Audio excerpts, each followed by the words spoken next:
now.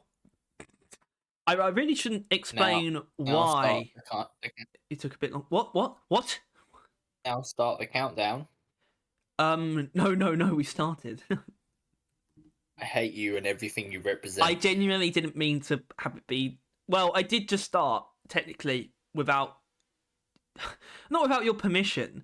I swear you'd want us to start, like... I don't know, before you even join the call. But... Can't do that. That would be bad for business. Oh my god. To...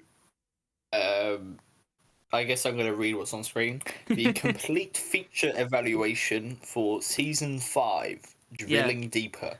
And now I think I want to get this out of the way with the worst thing this season is and does. I'm just going to rip it off. I think this is probably the worst season title screen image. The logo. So far. Well, actually, don't worry about that, because we can actually do... That's actually the first thing. Technically. Is it actually? Wow. I'll explain when we get there. But basically, what this is not SNIS's video rehashed, okay? And we established that we were going to do this before. I'm going to stop right now. SNIS's video came out yesterday. It was actually weird. It was just weirdly similar to the idea that we had already established. Actually, I don't remember. We did establish this, but SNIS probably doesn't even know. So I'm really not even pretending to say anything weird. SNIS is awesome. We love SNIS. And this is going to be more barrel vision form anyway, which means, a bit too long and a bit too opinionated. But also us trying to be objective when we're really not equipped to be. In fact, that is exactly what this is. We're going to attempt to offer a comprehensive description of all of the currently revealed features for Season 5. But more importantly, we are going to also offer an arbitrary rating of our own excitement on each feature. And even better, we are going to attempt to provide an objective rating of importance for each feature. Don't even really know what we mean by importance, whether that's like, long-term or just how good it will be, mixture of all of those things. But we will try our best nonetheless. I think a good idea of importance is like what Season 5 needs to be, right? And how much this, whatever the given thing, fulfills that role, right? Which I guess, to get it out of the way, Season 5 needs to be worth the wait and playable for like 2+ years, right? For some people, it does. It needs to be It needs to make the game approachable for 2+ years. Yeah, if you're a normal person, you will not be playing Deep Rock every day for the next 2 years. But, as in, you will probably fall off of it in a couple months. But Season 5 should be, and honestly, does seem to be constructed in a way where you will have you will feel much better about coming back to it after a while. Even without a season being there to entice you back. Yeah, and that especially goes for new players. Because we're going to have to bite the bullet on one of these things, I think. In that, I think not only were we originally very down on one of these features when it was first revealed, but it's also probably it might end up having the highest importance rating, especially compared to it might have the biggest disparity going to be high between our excitement and the importance. But yeah. I think it's probably going to be the main example of that. But the first thing, which I guess isn't really a feature, it's not really a game feature, but the season theme is still considered a feature of a season by Ghost Ship. But this is sort of season theme, title, branding, all in one, which is what the theme is really, which is drilling deeper. So you can, I guess, actually say your piece now. I mean, you kind of explain a little bit about what the theme actually is. We kind of know what it means. You know, it's a what? What is Season 5? It's I don't know. A prelude to road call. That's prelude. What. Okay, you got it. Yeah. Don't jump in. I'm slow. Okay. It's a prelude to road call, which I think we always kind of knew what that meant. like, because we know roll call, they dig deeper, find Expedite, which is like the one or they didn't mention this season, and start doing stuff Somehow. down there, and then everything goes dark, and then the events of roll call. So we assumed that, you know, the prelude would be them going down deep. I think, Harry, you also of the opinion that it would be going dark in like season 6 or something, but I'm still not sure about that. But It could actually. It could still tie in if season 6 is going to take the similar approach, because I guess the thing we need to get out of the way is the fact that theme and branding wise so far, season 5 doesn't really have any source in this department, right? This very specific department. The actual features are a different story, but it's just a plain cheese pizza. It's not flashy. It's not pretending to do something fancy. It's not got a bunch of wild toppings. But holy goddamn, is it exactly what you need? Yeah, but I suppose the thing that is ultimately plain cheese pizzas are the best. What's interesting to me is that it is actually less like thematic than even some of like the bigger updates, like Roughnecks at Work, for example. But on the flip side, it is actually like theme wise, it is actually something that we've wanted for a long time, which is that the season is driven by Deep Rock Galactic's greed, the want to go deeper and into the planet, get more not really different. It's a new source of Morkite, but still, you know, it's driven by the operations of DRG. And all of the content, you know, is very. That's the whole point of us suggesting there's a theme so long ago, was that you can justify any content in a season like that. And that's really, I feel like they have taken that to heart. The fact that a season that is just based on Deep Rock just wanting to expand operations means you can do whatever you want. And I think if we could use, like, you know, the theme to as an excuse to talk about like this leading into Brocore directly, because I don't think it's going to come up any other point in time. I think you could definitely see them gathering like those Morkite seeds as like the Deep Rock Galactic, the company, going too far as far as like Hoxie's is concerned, right? Because I assume that the Morkite seeds are like the source of Morkite. Right? I think they said that it's theorized that the Morkite seeds are the original source of Morkite. Which I don't know if that means that they're waiting to reveal that, or if maybe Deep Rock themselves don't actually know in game. They might not, but because they probably don't. But like, if you were to like read what that implies, it's basically they are now like irreparably damaging Hoxies, right? It won't be able to refill the holes it makes with like the amount of Morkite that they're exuding, right? They can take as much as they want as long as Hoxies has got these seeds. They probably will be able to make more, right? But now they're going for the seeds, and that could be assumed why it's like we're performing. It's like we're performing a haphazard lobotomy. You know, drilling into Hoxies' skull. Well, you know, I don't know. And the geodes are brain cells, I guess, because Gaia theory is real. The golden goose type thing, right? We're trying to kill the goose to get more golden eggs, but the goose can fight back because it's a gigantic planet, and I think that's what's will lead on to Road Core. But yeah, the theme is light. Right, which is surprising considering I think we were expecting a bit more. Like, not that it was going to rely on the theme, but all we knew about season 5 was that it was going to be a prelude to Road Core. Yeah, that is actually one of the most played down parts of this update. Right, it's like the only thing that is like the only thing that is exclusively actually tied to the season really is just the event. Not that the mission type is themed, in a way, but it's still it's still different. So I think the importance of the theme is really just in the fact that it has allowed season 5, I think, to be the kind of update that it is. But the roll call stuff, I think, isn't what's important about the theme, which kind of puts it in a weird position, where I don't think the theme is actually what's going to be driving season 5. At all. No, it is ultimately not important. like, especially since Rocore is so far away that it's like nobody's getting hyped for Rocore right now, right? Because of this theme, it's not doing much there. And as mentioned, this is the most boring, worst logo title they have had done so far for the seasons. I mean, that drill annoys me. Like, just looking at it, like, look how just off it is. I know it's probably on purpose. In fact, I know it's definitely on purpose, but that doesn't mean I like it. And yeah, just I don't know.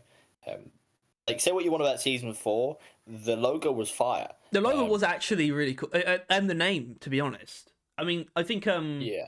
some of them have had. I think season 3's the look of the logo wasn't great, but I think Plagueful was a really cool title. I mean, season 4 was kind of. I mean, Tyler, I think there's probably a reason why season 4 had like the kind of marketing that it did. Do you know what I mean? There was no marketing. But yeah, why the branding was very strong is because it didn't have much else to offer. I do actually, in a lot of ways, based on what we've just said, I kind of do see season 5 as a mirror or an inverse of season 4 in a lot of ways. It's not driving itself on like weird sort of gimmicky themed content at all. It's actually doing the complete opposite, which is why the theme isn't that important. And it's probably going to get. I think if we could actually start with overall importance here. I think I would say 3. 3, 4, 3, sure. Why not? 3 for 3.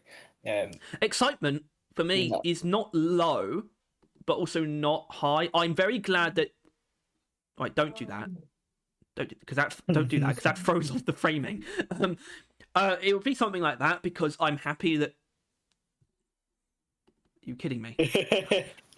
Hold on. It's just gonna keep doing it, everyone. Why did you start? I don't know. How did you know? I didn't. Why did you just start talking? What? I'll hurt you.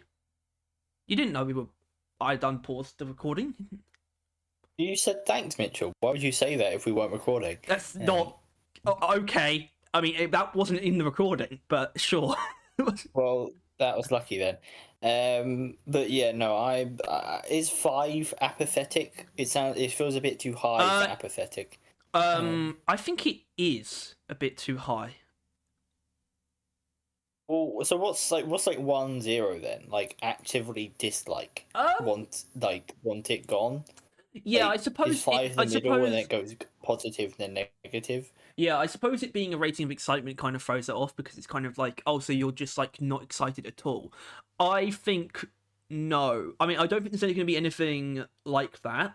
But I think, when you go below 4, when you go below 5, you start to actually get into possibly negative. For excitement, importance is a bit different. That's fine. But excitement, I think 5 is where when you go below 5, you start to become the opposite of excited. Which I don't think is, in this case, it's not going to be apathetic. I think it's going to be something else. Which means you should probably actually be sitting at 5. It feels like I can't picture a single thing that's like the worst I think it's going to get is apathetic. I don't think I dread any of it. I don't think I dislike any of it. I just think I won't care about some of it. So maybe we can just say 1 is not care. Purely because there is no bad news, right? Why give a bunch of numbers? I agree with you. That actually makes sense. Because otherwise, yeah, you're actually completely right. So what is that? What does that make your rating then? Probably like a 1. Oh, a 1 then. Okay. Yeah. I think I'm gonna temper myself then, because I feel like I'm giving 6 out of 10 because I'm just like, because I like everything. You're just excited. But you're just giddy. Well, no, because I am genuinely. You know what? I think 5. I think 5 is actually realistic. I am excited about the stuff. It's just the themed content is very minimal. I am still interested in it, the event and whatnot, kind of. But well, that's going to be like I said, right? it became very obvious when we were watching the stream that it wasn't going to be the theme that made me care about the season anyway. Certainly not by the end of it. And that's not a problem because of what went on to happen. Deep Scan, however, as the new mission type, has definitely become better in my eyes as we've gone on. Only because it was like the first thing. It was kind of tainted by what had come before, news wise. But on reflection, Yeah. Deep Scan's pretty cool. Tyler, what is Deep Scan? All right. So Deep Scan is the new game mode of Deep Rock Galactic. I think probably the next PowerPoint slide might help. Like you go into a cave. This is a very useful. Oh, actually, I think at the top left. Yeah, that'll do it. And we assume instantly that's like up there. You have a, what does that say? Resonance target proximity, which means somewhere nearby or not nearby, you would be able to tell by where the ping is. There is like a geode in the ground, which I think the next slide will show. Because it's not a geode. The first thing that you find are the resonance crystals. It's clearly in a geode. Like, click on that picture. Click on that picture. Yeah. Okay. Click on. It's in a geode. What's that then? What's that?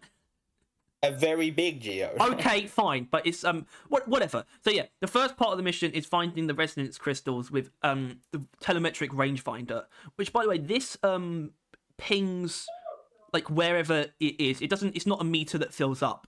That's it, and it's like ping. It's like it shoots up to that in an instant. It goes back down because you're near. And so if you're like very low, it will just like go a sonar thing. Yeah, it's like a sonar basically. Yeah, exactly. Which is the searching part of the mission. Which, by the way, and this is actually, so I actually want to thank Snis because his video actually had some information in it that was quite useful. Because he knows some stuff. This was originally it, which makes sense. This was the whole mission originally. Yeah, that's all it used to make it sound like it would be, right? That's all. Yeah. That's all they kind of implied it was going to be, was something like this. Yeah. So you find the resonance crystals. Well, you find where they are. You get as near as possible with the rangefinder, but you're not actually told where they are at all. You just have to dig where you think they might be based on the fact that you're very close and find them. And then, why did the driller not drill into it? Because he's an arsehole.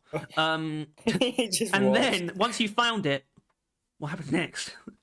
Well, it's pretty simple actually. I guess you don't even need to say the huge. Well, it's not the huge actually. It's the huge in that I assume you do cool these things down and then connect them, salvage up like fuel cell style. It is not a defense objective. That is set in stone. That is known apparently. Axis Chronos said that. I don't know how he knows that, but I'm going to go with that because that makes perfect sense. Apparently, you need to find 3 of these. That could be something that changes with the mission variations as well. Probably by going higher. Maybe there'd be a 5 variant. And it will take some time to actually do whatever the fuck it's doing. But once you've done it 3 times, then that's when you've located the geode. And then what happens? All right, so basically, huge ass Drilllevator spawns in. It looks like, because it doesn't look like it came from the sky, right? Where did this come from? Yeah, that you know what? That's a good point. That screenshot is a bit funky. They implied that you would like place it down, right? You don't place it down. It's just, have to. Well, when whatever the fuck where it is, the resonance crystals are doing. Once you've done that, that's how you find where the main geode is. And then when they have that location, they then send this in above it for you to ride down. So yeah, there should be a hole above it. There probably will be. These screenshots aren't 100%. You know, I think it's pretty clear that's not 100% what it's going to look like.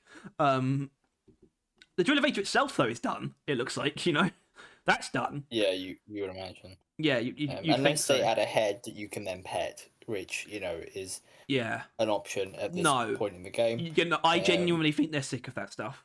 I think there's a reason why they said it's a machine, not a robot. It's not intelligent. It just goes down. It doesn't know it doesn't know anything. It's a mine. It's just a mine head. It is literally a mine head because that's what the mine head does anyway. I guess it's just got a more powerful drill on it. I guess because then you get this stuff. And this is, I assume, this is when the music kicks in there. That's like, you're just fighting the everything. I mean, I'd love it to be an extraction music segment. Potentially. I mean, because they're doing it in Salvage Op. Obviously, it's right. I know it's right before the extraction, but both the Salvage Op finale parts use extraction music. And as far as we know, Deep Scan is going to be a normal mission until this point. And I think that is also the point. It is like a mining expedition of sorts until this happens. Yeah. Basically, you start drilling down at like a set speed, it seems, right? It's only ever going to go down the amount of speed, which from what they said is like at least, or like at best, like glyphid walk speed. Like they can't catch up with you when it's going down at a normal, at its like constant speed. Which is why it then, I think it shows it in the one after you're about to click on, but this is what you see when you're about to die painfully in a hole in the ground, which is can be fun. Well, no, its speed does change though, doesn't it? Because there are layers of hard rock on the way down. Yeah, that's what I was going to say, but the next thing shows it. So click on the next one. No, this is the next one. No, click on the next one. That one? From this one. Yes, the one that shows this is when you hit the slower layers, it starts like struggling, which I think, as they put it, gives the like glyphids like time to catch up or something, right? So this is the point where they would actually like reach you and start climbing on the thing and attacking you. So yeah, I don't know. I think the next one is when you arrive at the bottom, which you get to the bottom. Have no real idea of how long that's going to take, right? No, we don't know how many. This is where you actually collect the Morkite seeds from. We don't know how many they're going to be. We don't know what kind of terrain variations there are going to be in this room. From mission to mission. Yeah. Or how big it could be. Or like how much time you're going to spend here. Like, is this going to be like you're just going to pop in, grab the things and go? Or is this like the next stage of the mission? I don't know. I think this part actually might be relatively peaceful. I think the journey down is supposed to be the hard part. Yeah.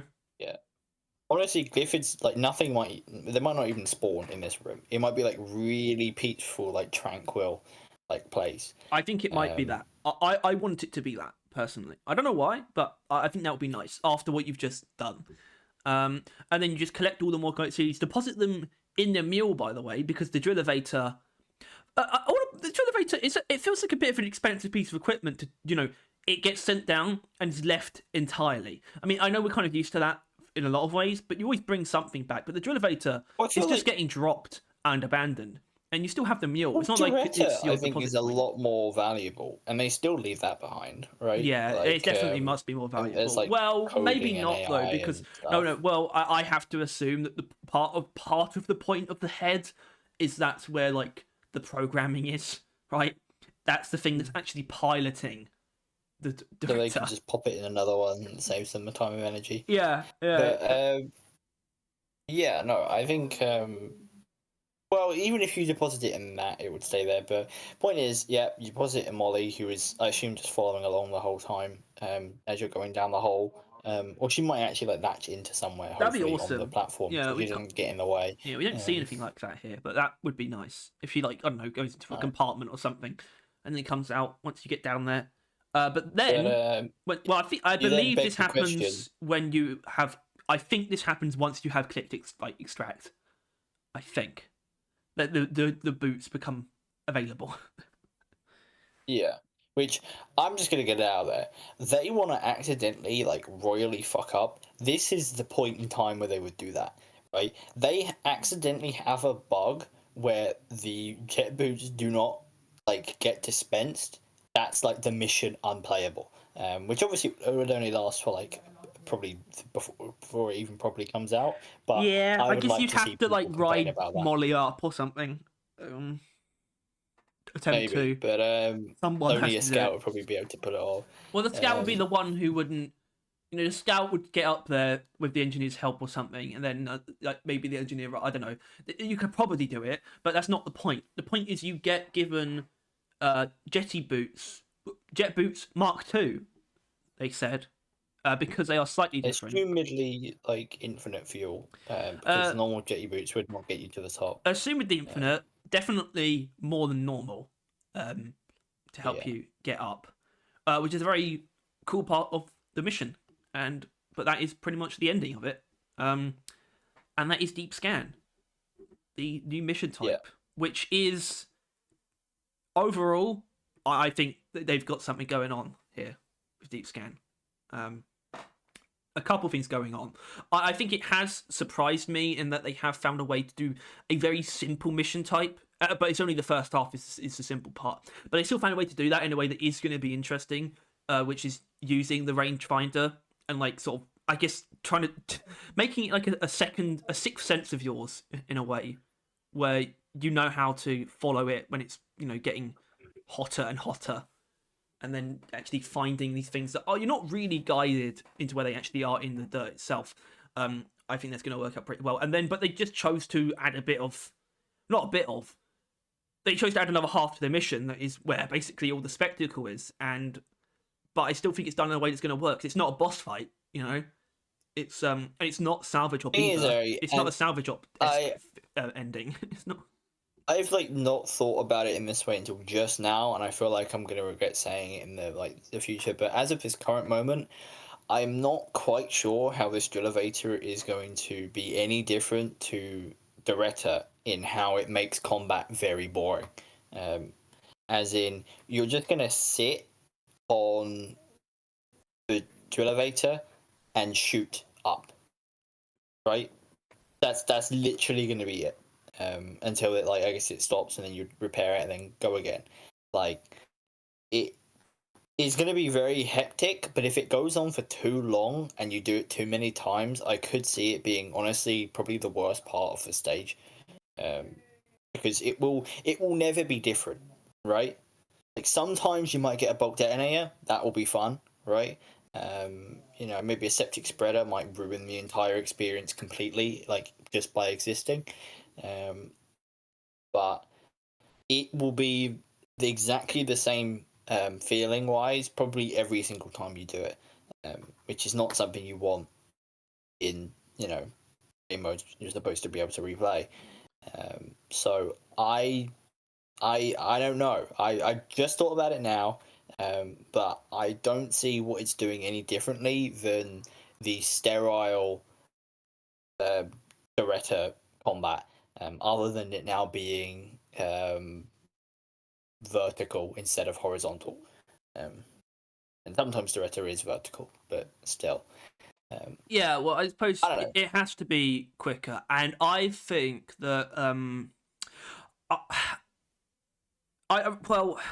there's this idea, isn't there, that this is probably the last mission type that gets added to the game, right?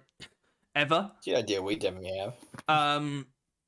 But I really hope that that's not the reason why this part was added, the Drilllevator. And I don't think you're crazy, by the way. I think some people will. They'll be like, oh, what are you talking about? It's great. It's like, well, not necessarily. Not 100%. Because it could fall into that trap. It will have to be quicker. I think they could easily adjust it to be quick, but that's not inherently a fix. I just want to say, the thing that makes the Beretta parts when you're just going through the tunnels she's making, the thing that makes that stuff boring is actually that it's always quite fixed, but it's also always really intense. It honestly feels like there's never an instance of that where it's not almost too much. I kind of like it when a mission is kind of really easy just because of RNG not happening to spawn very many difficult enemies, but somehow escort duty kind of overrides that, and those segments are always pretty painfully intense. And I do think this is meant to be as well. So their intentions might not align with it being uber replayable. I think they have clearly diverted a tiny bit, maybe more than a tiny bit, from it being another mining expedition.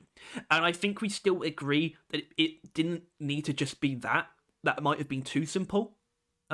Just Well, because I another think if you want template mission to, type. Just if you want to kind of, say that, the Drilllevator and the Retta, like that middle stage where they're like, like just fighting for your life constantly in a fairly sterile environment, you can then point to the stage after that that would really change stuff, right? In Doretta, you're fighting constantly with huge, overwhelming odds in very like sterile environments, caves you don't really get to explore, all that stuff. And then you arrive at the Omeran, and then you sit there and fight more, right? Like just sit there and fight more. Meanwhile, with this one, you would go through this huge, like you would first of all, like play a very normal game mode of just finding something in the walls, right? It's a fairly simple, fairly, as you mentioned, like that could have been it, right? That, and it would be it. If this was added like, a couple of years ago, that would have been it, right? It would have been finding stuff in the wall. But if you were to then, you have a calm start, you would then have the explosive middle, and then you would have hopefully a really relaxing ending, and it would feel different, right? Like escort duty is a drain, like beginning to end. Essentially, as soon as you press that it button, kind of just you're going to be escalates. like Well, Tyler, fighting. that's why I Constantly. like digging through to the next room, because that lets you kind of play it pretty normally as much as possible. Yeah, But this it mission makes kind of it embraces a that. reasonable mission. I think the first half, and I say half, I think the first half is going to be the more time-consuming part. If you're like insanely good or lucky, it could end up being shorter. But I think that's kind of the point as well. I think the first half of the mission, objectives wise, is going to be very variable in terms of how much time you could spend. It could range from being really short to really long. But the point is that it's freeform, and as far as we know, it's quite a complex cave as well. And I think it will use normal swarms as well. That is actually a trend of more kite-based missions, by the way.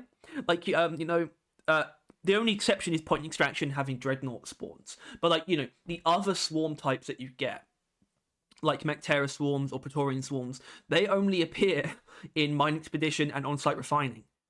And I know it's a weird thing to point out, but this mission does look like it's heading in that direction, of being like that, at least for the first half, and it uses more kite. So I don't think I'm wrong.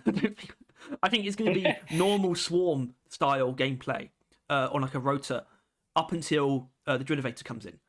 And that is not too dissimilar from on-site refining either. It does kind of change halfway through, but I think it will be that. It will be short but intense. It could get really lengthy if you let yourself get overwhelmed, especially at the points where you need to like repair it. But then I think once it's done, I think it is going to be pretty tranquil last segment, and then actually a pretty like exciting extraction, hopefully, with the jet boots involved. Yeah, a fun and new Yeah. extraction. I don't know. I think By the way, it's I do probably think they've more learned of a lots of lessons as well, like with the resonance scanners not being like obviously. point defense objectives like at all. So I think Yeah. maybe they want to. It's like a different type of escort that they want to get right, and it's only one segment of the mission anyway. It's not the whole mission. That is important still, and it will still feel different from escort. It could be they're going for more of a roller coaster. The calm finding at the beginning, calm, being that you'll still probably be attacked by a swarm or two, right? Maybe even not an actual swarm. It might just be, like the mini meal half swarms, the Yeah, ambushes. and that means it could actually be more egg hunt esque when maybe finding the crystals with what can cause swarms potentially. Yeah. Although I'm not sure if they'll throw a swarm at you until the high of the roller coaster. Well, I guess actually that's the Well, build that up. would actually That's the be an roller interesting coaster coming up. approach where it's like Um, it is and actually then it's literally calm for a long time, super intense, calm for a short time, extract. That would actually be a really weird like structure. which I feel like you need to just reword extract being also intense, right? It's also going to be an intense situation. You're going to be flying around on jetty boots. It's extracting. So I don't know. I think calm, far like explosive, calm, explosive. I think that is probably not going to go down poorly. I think it could be a very good flow if it does work as we Yeah, hope it does. it could run it into its Because own that's issues, but I do not think this is going to be another escort duty. Not at all. It could have its own yeah. problems. In fact, it probably will have its own things that stand out as maybe, things that could be different, and they are probably able to change certain things as well. But I know that I am More excited. flexible I think it looks good. I in the think my excitement. There are some reservations, so this might actually be a bit odd. I think it's going to be a 7, but once I'm convinced, once certain things have been either debunked, it's going to shoot up to being at least a 9. Once I know that it's really good, and obviously that would be more of an in-game thing, so that's not really my excitement. That's just my opinion of it. But I'm not choosing to be like over the moon. I'm just choosing to be excited and optimistic, but aware there could be problems. So I think 7 is my excitement level. I'm gonna say 5. Woo! I think it's I don't know. It's huge risk with the new mission, because if they add another mission which I end up disliking, then it would actually almost make the game unplayable. Like if like 3 of the amounts are just gonna like appear in my fucking assignments, it'll be absurd. So I'm on edge. If only because the Drilllevator bit. Okay, that makes sense. Overall importance. That's actually kind of difficult. Oh, it's I like don't a think solid it's. 7. Oh, it's at least a 7. I think at least it's If not they like it's weren't not the adding a very new top. mission, if they weren't adding a new mission, people, I think everyone would be saying that this update isn't enough. Yeah, like, even though this isn't like yeah. the key part of the update, this is the meat. Yeah, Right? deep This is the scan's main very meal important to of the season update. 5. To the game itself is more so to be seen in that mission types are very important, but it's more so just meant to expand the pool It's one of somewhat. many. You're not meant to play it like 20 times in a row. It's meant to fit into the game, and I do see both sides of that. I see Mine Expedition and escort duty in one mission, and I don't know what to make of that. I think it's at least a 7. It could be an 8. I think mission types are very important.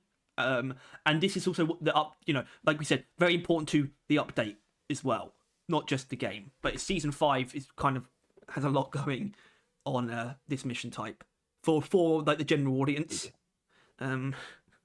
This season being sold to players as something to get excited for relied a lot on it having a thing as juicy as a new mission, right? I think this the is specifics of probably. the mission alone is not inherently important. It's just this season had to have a mission or biome, but I would say a mission was the better shout.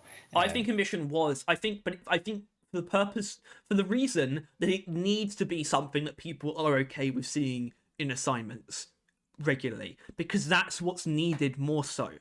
Not necessarily just a new mission, a new stage of an assignment that you are happy to see.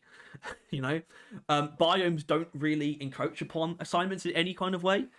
But this, that's why this is on a bit of a razor's edge. But I don't know. I personally can't see it being anything but better than Industrial Sabotage and Escort Duty. I think it will pretty definitively be better than them. But yeah, it's like, congratulations, you're not the worst. Like, it's like. Well, okay, I'll say this. I think it's going to be. I would say Deep Scan should be. If it's not one of the best, we're in a bad place. Yeah, it should be one of the best, but I think it's I think that's right. It should be one of the best, but I think it's at least going to be salvageable, at least, which is fine. As in, that's fine quality is what I mean, but it should be better, really, and it could be. It could easily be, and that's why I do think it's quite important. I don't know if I can say the same for the event, which I mean, you're going to struggle here. Yeah. Well, I don't know why you like you know more than me, but we know that you mine into this core stone. I'm not sure if that stone is the core stone or the stone in the stone is the core stone. Is the core of the stone. But either way, you get that, and then you do something else. That's all we know of the event. We know. Well, I guess we know we get a script from it, I'd imagine. We know we're going to learn more about it soon. It's something that they wanted to keep close to their hands, probably because it's the most pertinent to rogue core, I'd imagine. Yeah, I think this is by far going to be the most relevant to whatever rogue core is. Yeah. From like a theme perspective or a I narrative think perspective, I guess. the season events are an interesting thing because they are incredibly important. Because if you didn't have one, you wouldn't be able to get scripts. But like spiritually wise, or like realistically, I think everyone's kind of tired of them, even though they're basically mandatory. So I don't know. My excitement is like a poo. Like I don't know. I know I'm going to be doing it a lot, whether I want to or not. Right? It's kind of one of those things. Yeah, I think I'm going to put actually a 4, and I think that's because I The am mystery. intrigued. I have intrigue. It has intrigue, but I don't care. But I'm still interested to see how exactly it works, but I don't truly care. You know, I could still I could still take or leave a season event no matter what. It would have to be like Yeah. really weird to be like, oh wow, this is a fantastic thing At that they've least done. like I don't know. Like we're probably going to be able to learn about something in Rogue Core from this event, right? Like this might be something that you do in Rogue Core like often. This might be the main mineral or something like that, right? Like this might be how you level up. Something we'll be able to gauge for Rogue Core, but that's probably like the best this event's going to do. As long as it's not another connect the things and then protect something, It's definitely I think not. it'll be alright. I think it's initiated by Thing you is, just Harry, you mining say it. that, but you don't know it. No, I don't know it You for don't know sure. that. But I think whatever it is, I think the event itself is initiated by you mining it. Axis Chrono said, "Oh, what if it like I don't know teleports around like the Ender Dragon egg, and then you have to mine it? That would probably be pretty annoying, I think frankly." he only thought about that because it looks like the Ender Dragon egg. I think not because that makes any sense. They only played it. No, they only played the Rogue Core early, didn't they? Was he there? No, he wasn't actually. No, no, he wasn't. He was So not there. overall importance then, because obviously you said they are technically important, but Like a to be honest, 3. yeah, I just don't. They're just not important to players though. What they are is not important, and honestly, I kind of think that the big meteorite actually proved that. That's the one I think that is probably the most I don't know It's agreeable. the coolest event. Well, Full no, stop. it's not. Well, it is kind of cool, but I think it's the most agreeable because it's just the gameplay of it is just very simple and works well enough. There's actually very little spectacle in the gameplay of that event, and I think that's why people actually like it. Harold, Harold is Harold. We don't need to go through all the events. No, we don't. We don't. Sorry, you're right. You're right. We don't. But they're technically important to the season, but I don't think they're actually important to players. Is what I'm saying. No.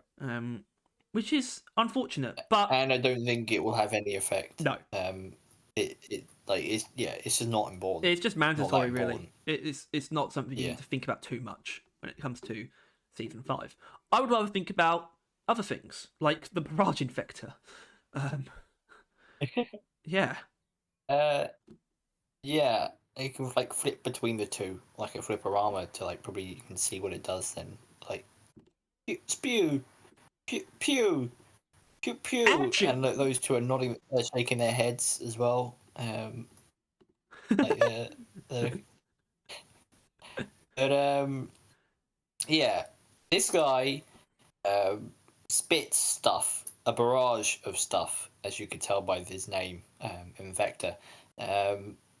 But I think you know a little bit more, right, Harry? There's been some talk. I think my original pitch to you has been dissolved Oh, over the course of this video starting.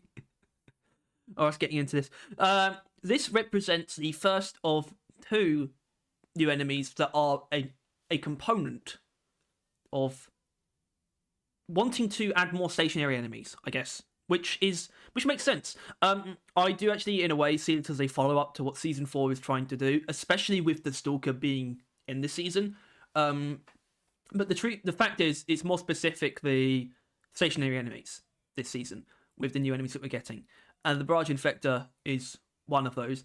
A new member of the Infector family, I guess is what they are. Oh, As you can see, it does actually immediately stand out though in the fact that this thing is. I'll give them credit. The fact is that it is a more detailed design, but it does still look like it's related.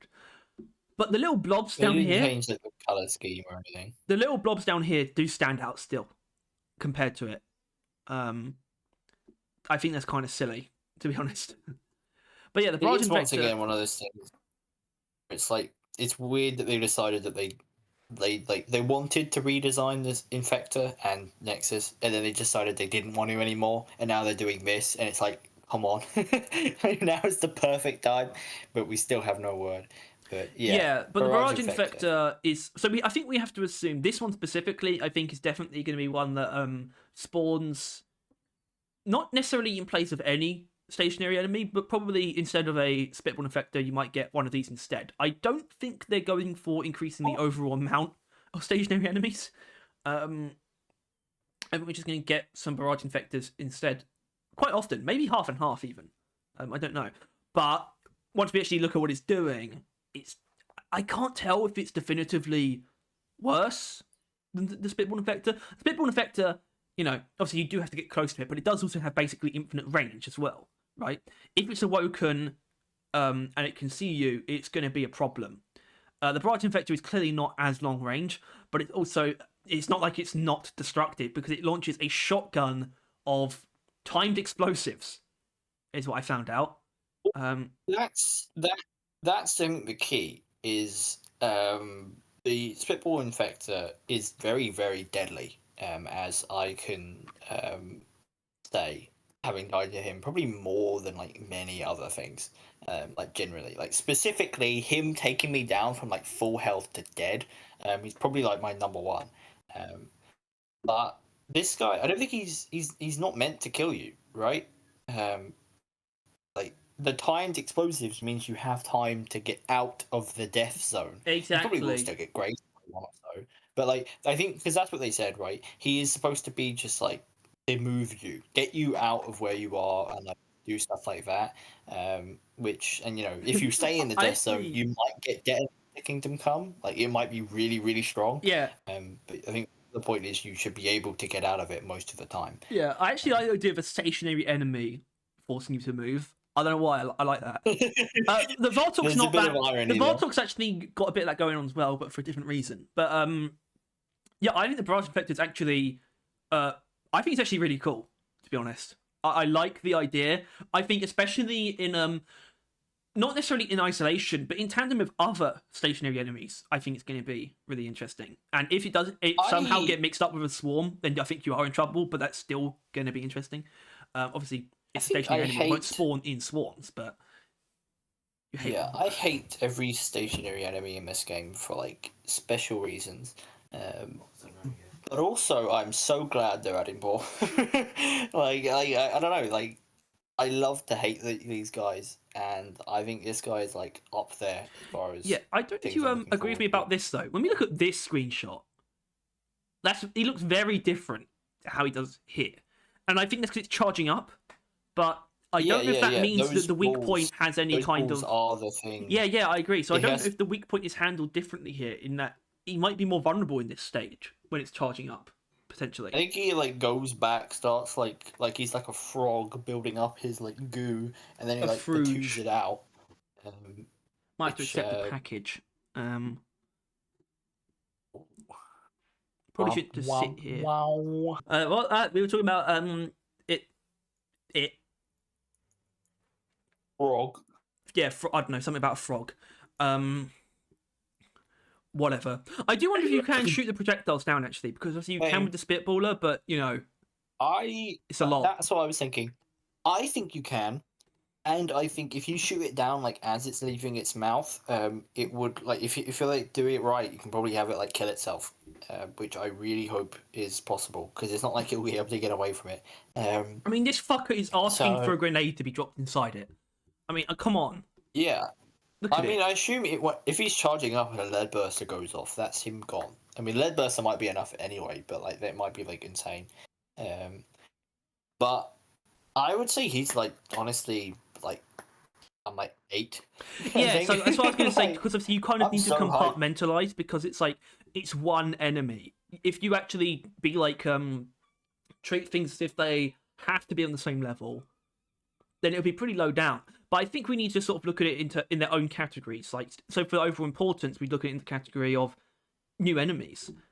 So yeah, for me, it's also an 8, because I don't know, something about it's tickling me. As a stationary enemy, I really like both of them actually. So the overall Yeah, importance, like I said, I think we need to consider it more of it being a part I would say added to the 5. enemy pool. I genuinely think that the update would have been fine without them, but is benefiting greatly with them in there. This goes for obviously all of them, right? All the new enemies. I think Is this what this one overall is important actually, is. it does actually have a, it's not insanely unique, but it does actually have a unique attack, and it's fleshing out the Spitballer family, which I guess would be Yeah, and it's appreciated. you I think know I it's think using 6 actually. it's like using the septic spreader kind of gameplay, like or like attack form, which is cool and good. Yeah, I do hope it is. So I actually, that would suck if it is actually a mortar as well, like a stationary it enemy that seems can right. fire over.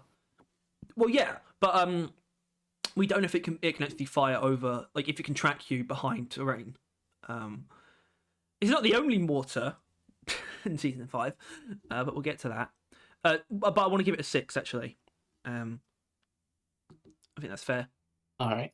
Okay. Like, Sure. like we said, arbitrary. The Vartok scale bramble is, I don't know why they needed to make a new species. Like seriously, again, this guy could have so easily been a Corlock. But yeah, I think this is actually fairly easy to understand, isn't it, Tyler? So you got this guy. He looks like the Squash from Plants vs Zombies. He's got these 3 little buboes that like come out, and I think they actually have an in-game screenshot. No. Apparently, No. the more accurate way to see it would be like this, because Yeah. yeah, it's actually not. I think they said mostly walls and ceilings. But either way, this is not supposed to be a ground based enemy necessarily. This is, yeah, And walls and ceilings. I Hopefully think the more so reason because walls. like I think it's interesting that this is the only one they showed in a sterile environment. And it is probably because it's really not something that they could put up. Because didn't they say that those like tendrils get like a lot longer than it shows here? So it's probably Yes, that they can't actually get the entire thing in one. I Um, hope that's what it like is. I hope that's what it is, like because they because well, not like it's not like that's it's the huge, but like gameplay. the tendrils, like you couldn't get like all 3 weak points and the bramble in one photo at least easily, and Yeah, like accurately. So yeah. they I mean, just put it in here. I hope they go far, because that is the gameplay. The Vartok Scale Bramble, it is just a turret. I think it's going to be a honestly, the way it looks though, I think it could actually be a pretty like powerful attack. Like I'm thinking like sniper turret Cannon. esque, you know, like quite high damage. Not yeah, quite high damage, quite fast projectile. That's what it looks like. My main problem with this thing is that I can't help but see a gigantic mouth in the middle of it, which I don't think is there. Like like doesn't it look like the top cannon bit would just like fall back and it's like a gaping maw just like sitting there? Can you not see like the Yeah, teeth and the no. gums? I think you're Um, actually, I think you're right. I mean, it kind of looks a bit rock esque, to be honest. Um, which I don't. but I do vibe with it like quite a lot. Yeah, I really like the design. It, It's also, and yeah, so it basically is invincible. Like, is actually invincible until you destroy all the 3 weak points, which are all in different locations. Um, is that you break the 3 weak points and then he like opens up and you can kill it, or is yes. that the 3 weak points go down, he No, goes down? no. You have to kill So it afterwards as well. You have to come back, because otherwise it would be okay, like, so it probably is a mouth, and when you destroy the 3 weak points, he will flop open and you can shoot his mouth, yeah. or the armor falls away. Either or. I hope it's this first one though. Do you know what would be awesome though? But yeah, no, If it is actually not just invincible, if it's just like oppressor armor, and you can actually, if you were to dig behind it, you could actually kill it. Like you could expose its ass or something. yes. I don't want to see what's underneath it, but I assume you could actually see that, even if you can't kill it from that angle. But yeah, I actually really like the idea behind this. We're kind of adopting the comm router gameplay as well as a way of killing an enemy. You have to It just follow feels like the trail. it feels like they came like so far from what I assume started at we want a stationary enemy on the ceilings, right? Which obviously they got cave leech, but they wanted to put like a spitballer on the ceilings, and I feel like it's really cool. Like the stuff they added, I don't know. It just feels like we're finally seeing the culminations of the stuff they do, right? Like this is so many different things combined, right? Which is really good. But it still doesn't feel like Um, it still doesn't feel like too many things going on though. You know. no, it just they were just like I don't know. I can't. What's like? I guess like Corlock, right? It's immortal unless you destroy the things attached. Then yeah, the comms router, having its weak points like around, like I don't know. It's really cool. But yeah, I I mean, would say it's probably less though. To be honest with you, oh, um, less what? I think than the other guy, but only like by one. What did I say? The other one was like 8. Oh, your excitement. Yeah. I think mine's Yeah, I was already it must actually be like more 7. like I already had more favour for this guy, I think anyway. So but I think it's actually gonna be the same. Like importance though, I think unless we think See no reason why it wouldn't be the same. yeah, it's probably the same, but it's still a I bit think they're better all maybe. 6. Yeah. Oh, they're all the 6, you say? Well, maybe. I think that's the importance of the enemies, which I think should be the only thing ranked in importance, right? It should be the things on the side per, not really individual stuffs. Um, Yeah, potentially. yeah. Well, that's why we can sort of standardize if we need to. I don't necessarily like doing that because I think that sort of limits us. We could come up with reasons to put things higher than the others. We can come up with everything, yeah. It might not change with a stalker though, but there it is. The Glyphid. Well, Wait, no, I've seen this guy before. Wasn't he on the PowerPoint earlier, Harry? Huh? I can't be bothered. Oh, you All clearly right, can be. fine. Well, you can't be There it play along, is. but- Let's enhance. Yeah. The scale up and enhance. No. Yeah, it was hiding there. Yeah. So the Glyphid Stalker, he's made it into the game. Originally cut from season 4 because they couldn't get it right. So that tells you something, actually. Can you actually like zoom in? Or does it like just look really shitty? It might not. It's not a good idea. It's not, Oh. um, don't fuck with the he PowerPoint. looks like, from what you can see, he looks like a goddamn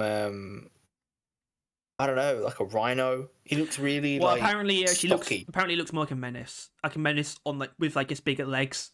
You know, to actually walk around on. Yeah, and menaces are quite stocky. Yeah, they are actually. Yeah. Like, so yeah, he's a lot more of a unit than what you would expect. I say that the stalker we made was a pretty big unit, but I wasn't expecting one. Both of them were kind of weird. One of them was a bit weird. Yeah. The other one, the Glyphid one, because one of them wasn't a Glyphid. The Glyphid one was definitely pretty tanky. He was a wide lad, which I wasn't expecting, but this guy might actually be quite wide, especially if he's menace-like. But yeah, you can see a bit of a weird grimace, and he is a dick. He will sneak around invisible-like and attack you, and when he attacks you, you lose all your shield. You lose the ability to regain shield for a couple of seconds, and I think you still just take a bit of damage with health. So basically, right twat. It does. Is really punishing. They are pretty effusive about the fact that it does make its presence known, to a certain extent.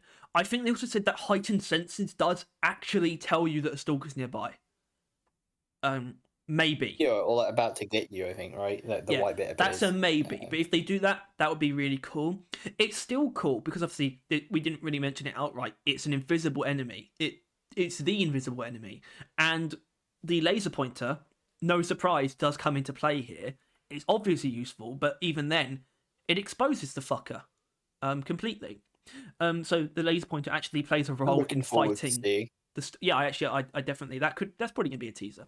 I am looking forward to actually seeing what it actually looks like. I think the attack sounds dickheadish, but I like the idea of what the Stalker is doing. It's not a swarm enemy either, so actually, you didn't really add any swarm enemies in a sense. The Stalker is kind of separate because I think the way it operates is very cool. It's like a really frail mini boss in a way, isn't it? And I kind of like that approach for certain enemies. It's kind of stuff like its own little obstacle that, especially, will probably get pretty bad if it does happen to combine with a swarm. And it's also, new Glyphids are also cool. Not that we really need more Glyphids. I actually kind of think the Stalker could have been really cool if it wasn't a Glyphid.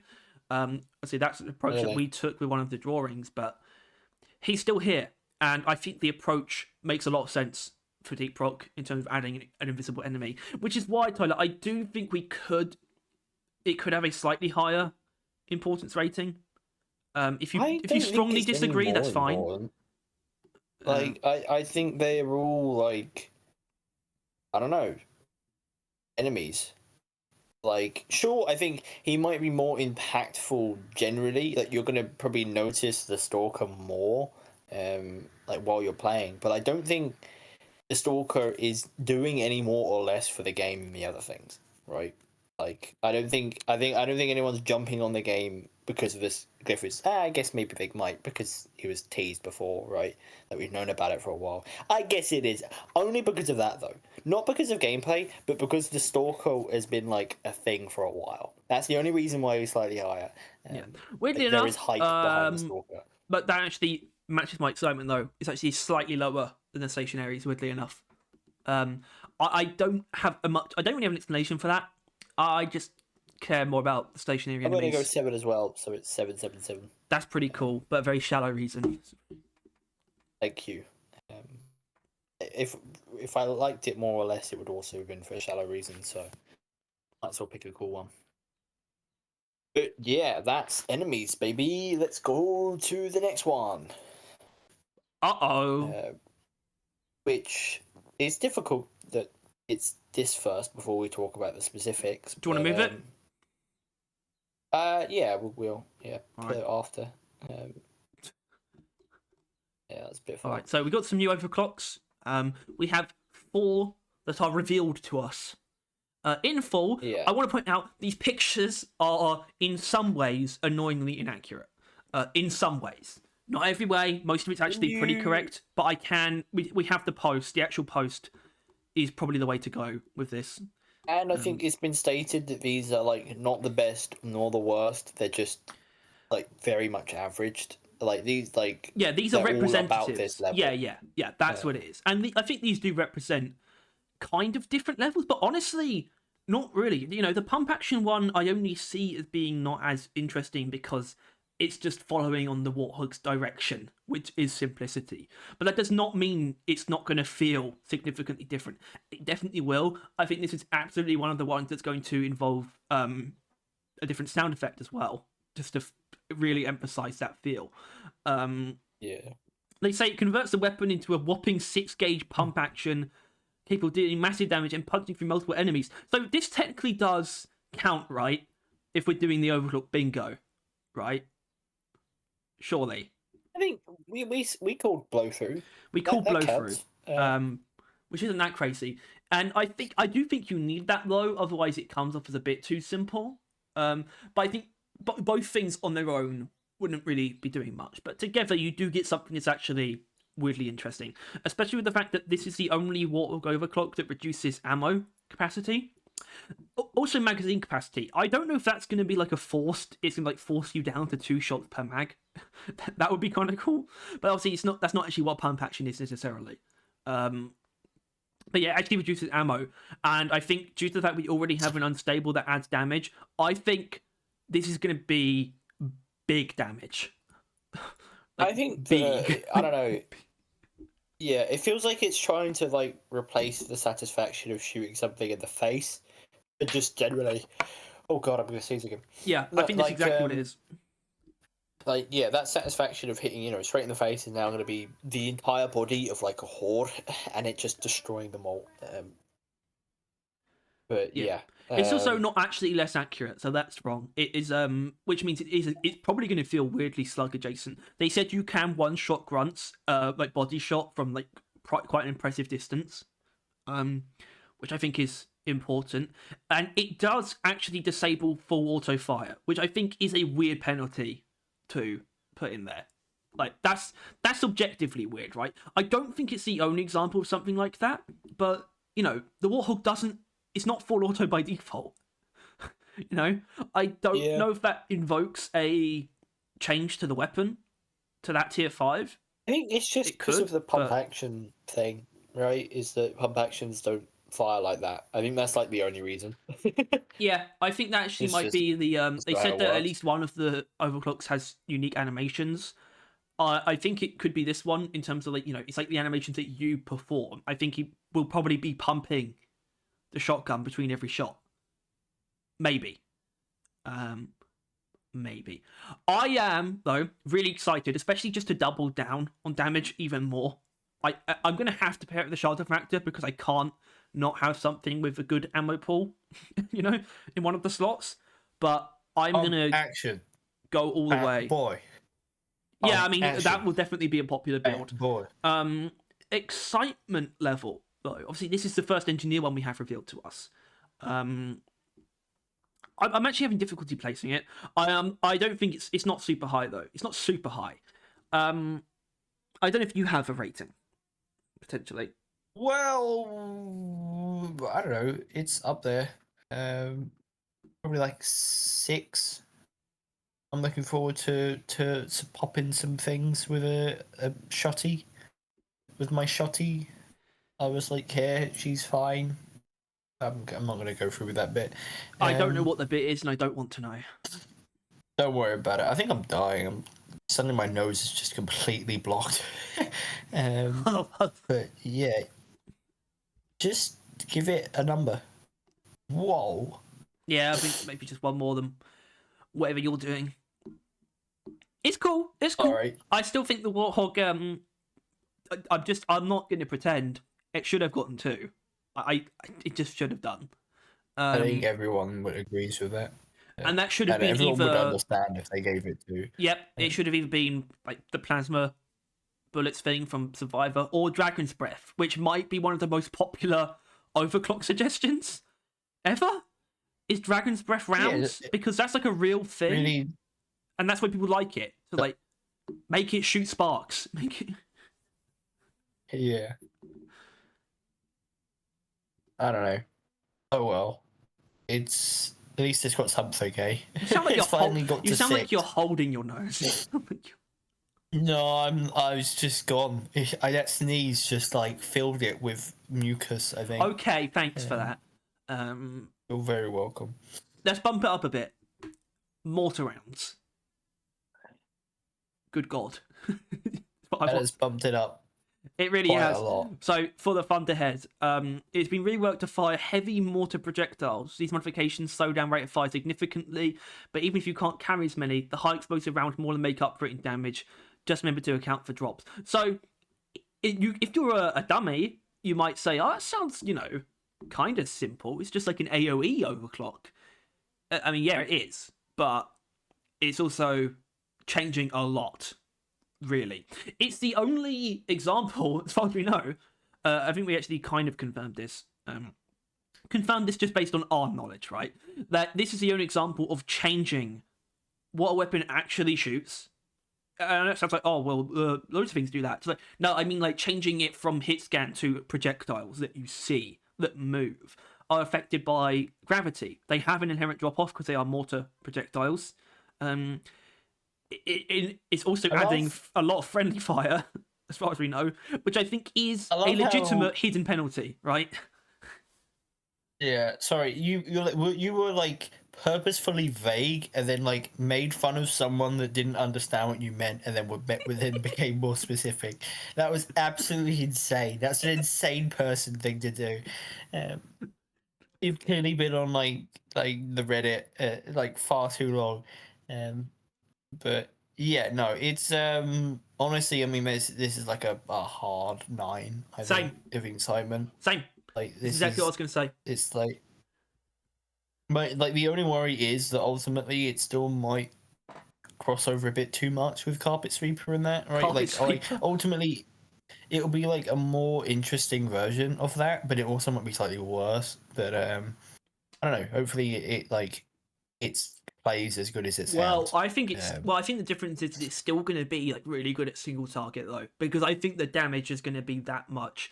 They said it's going to feel like a mini, well not a mini. They just said it's going to feel like an automatic PGL basically, Yeah. which just sounds kind of ridiculous, and that's why I do personally think, because obviously Carbon Bomb is already a pretty significant AOE boost. Big Bertha represents pretty big direct damage increase.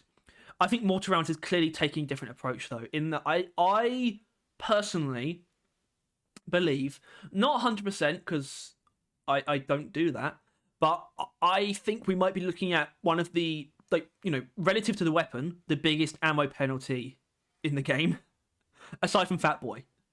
It could be like similar to Fat Boy, like proportionally, because I do think they are going for a pretty ridiculous level of AOE damage. With these things. Yeah. I'm thinking like 2 or 3 for a grunt. You know, probably if they happen to land on the grunt, probably 2. You know, something like that. Isn't that what it already is? Not on its own. Not normally. Not even Big Bertha. Big Oh, Bertha's like 3 to 4 for a grunt. right. And this is AOE though. You know, so Yeah. and also, you know, it is a mortar. I don't. I assume that means that. I think that means they shoot up a little bit, or do you think you're going to have to angle more so? You're going to have to shoot up a bit. You're going to have to aim up a bit Yeah, I if you want to hit. think you Yeah, are. I think, and that's another reason why I think we are looking at some pretty significant boosts as well to account for it affecting the way you actually aim with the weapon as well. Mortar Rounds has my seal of approval. And Yeah. I don't know if it's something the Thunderhead really needs, so you know what I mean? I don't think the Thunderhead didn't need anything, Exactly. right? Yeah. It's gooch. It was. I don't know what we even came up with for the Thunderhead, but I doubt it was like anything It was important. something. I think it Yeah. was like randomized damage, like randomized AOE Yeah, radius. that's what I mean. Yeah, I remember now. Yeah, which that's kind of my point is that it's not doesn't need anything. Just needs a bit of fun, a bit more interesting, Yeah, if something anything. that is Which I in a think lot this of ways. is. Yeah, in a lot of ways, it's also a different like weapon. Like that's really the goal. You know, Yeah. it's not like, you know, super crazy special effects and like status effects and whatnot. It's just, let's make it feel super different. Which is actually the approach for definitely the pump action as well. Um, not as much the flamethrower. It's actually not changing the way the flamethrower works, but it's adding something else. It's not called Inferno. It's called Firewall. And what is Yeah. Firewall, Tyler? Firewall is you hold the reload button, and then you shoot out like a huge wave of fire, which I'm not sure on the details. Does it get like wider as it goes, or is it really just like a breach cutter wave of just it goes forward at a Yeah, set so they width? mentioned the breach cutter, but we don't know for certain. We don't know for certain. All we know is that it's super hot and lays sticky flames. We don't know if it does a lot Super of hot. damage. I want it to do a lot of damage because it's still going to have the effect of burst heat, obviously, because it's going to basically set on fire everything it touches. But I think we both agree that the flamethrower could really do some burst damage. Straight up. But obviously, you can achieve that by pairing it with your secondaries, especially the wave cooker. And I do think laying sticky flames at like a longer distance, like instantaneously, and then just immediately switching to wave cooker, is going to be a powerful pairing. So for me, it kind of immediately becomes like this. First of all, I love the fact that they're adding something like this to the flamethrower, and that they I just got kind of over the realized fact what that it's a they're. magazine weapon. You know, I just realized what they were kind of going for is like it's like an instant line builder for sticky flames, right? yeah, But also, it's not sticky flames inherently reliant. Like you could no, also just build it to damage or set things on fire. and it would work just as well. It probably would eviscerate even Macteras, because they're weak to fire anyway. Yeah. So you could probably just send it through a horde of Macteras and it would just kill pretty much all of them.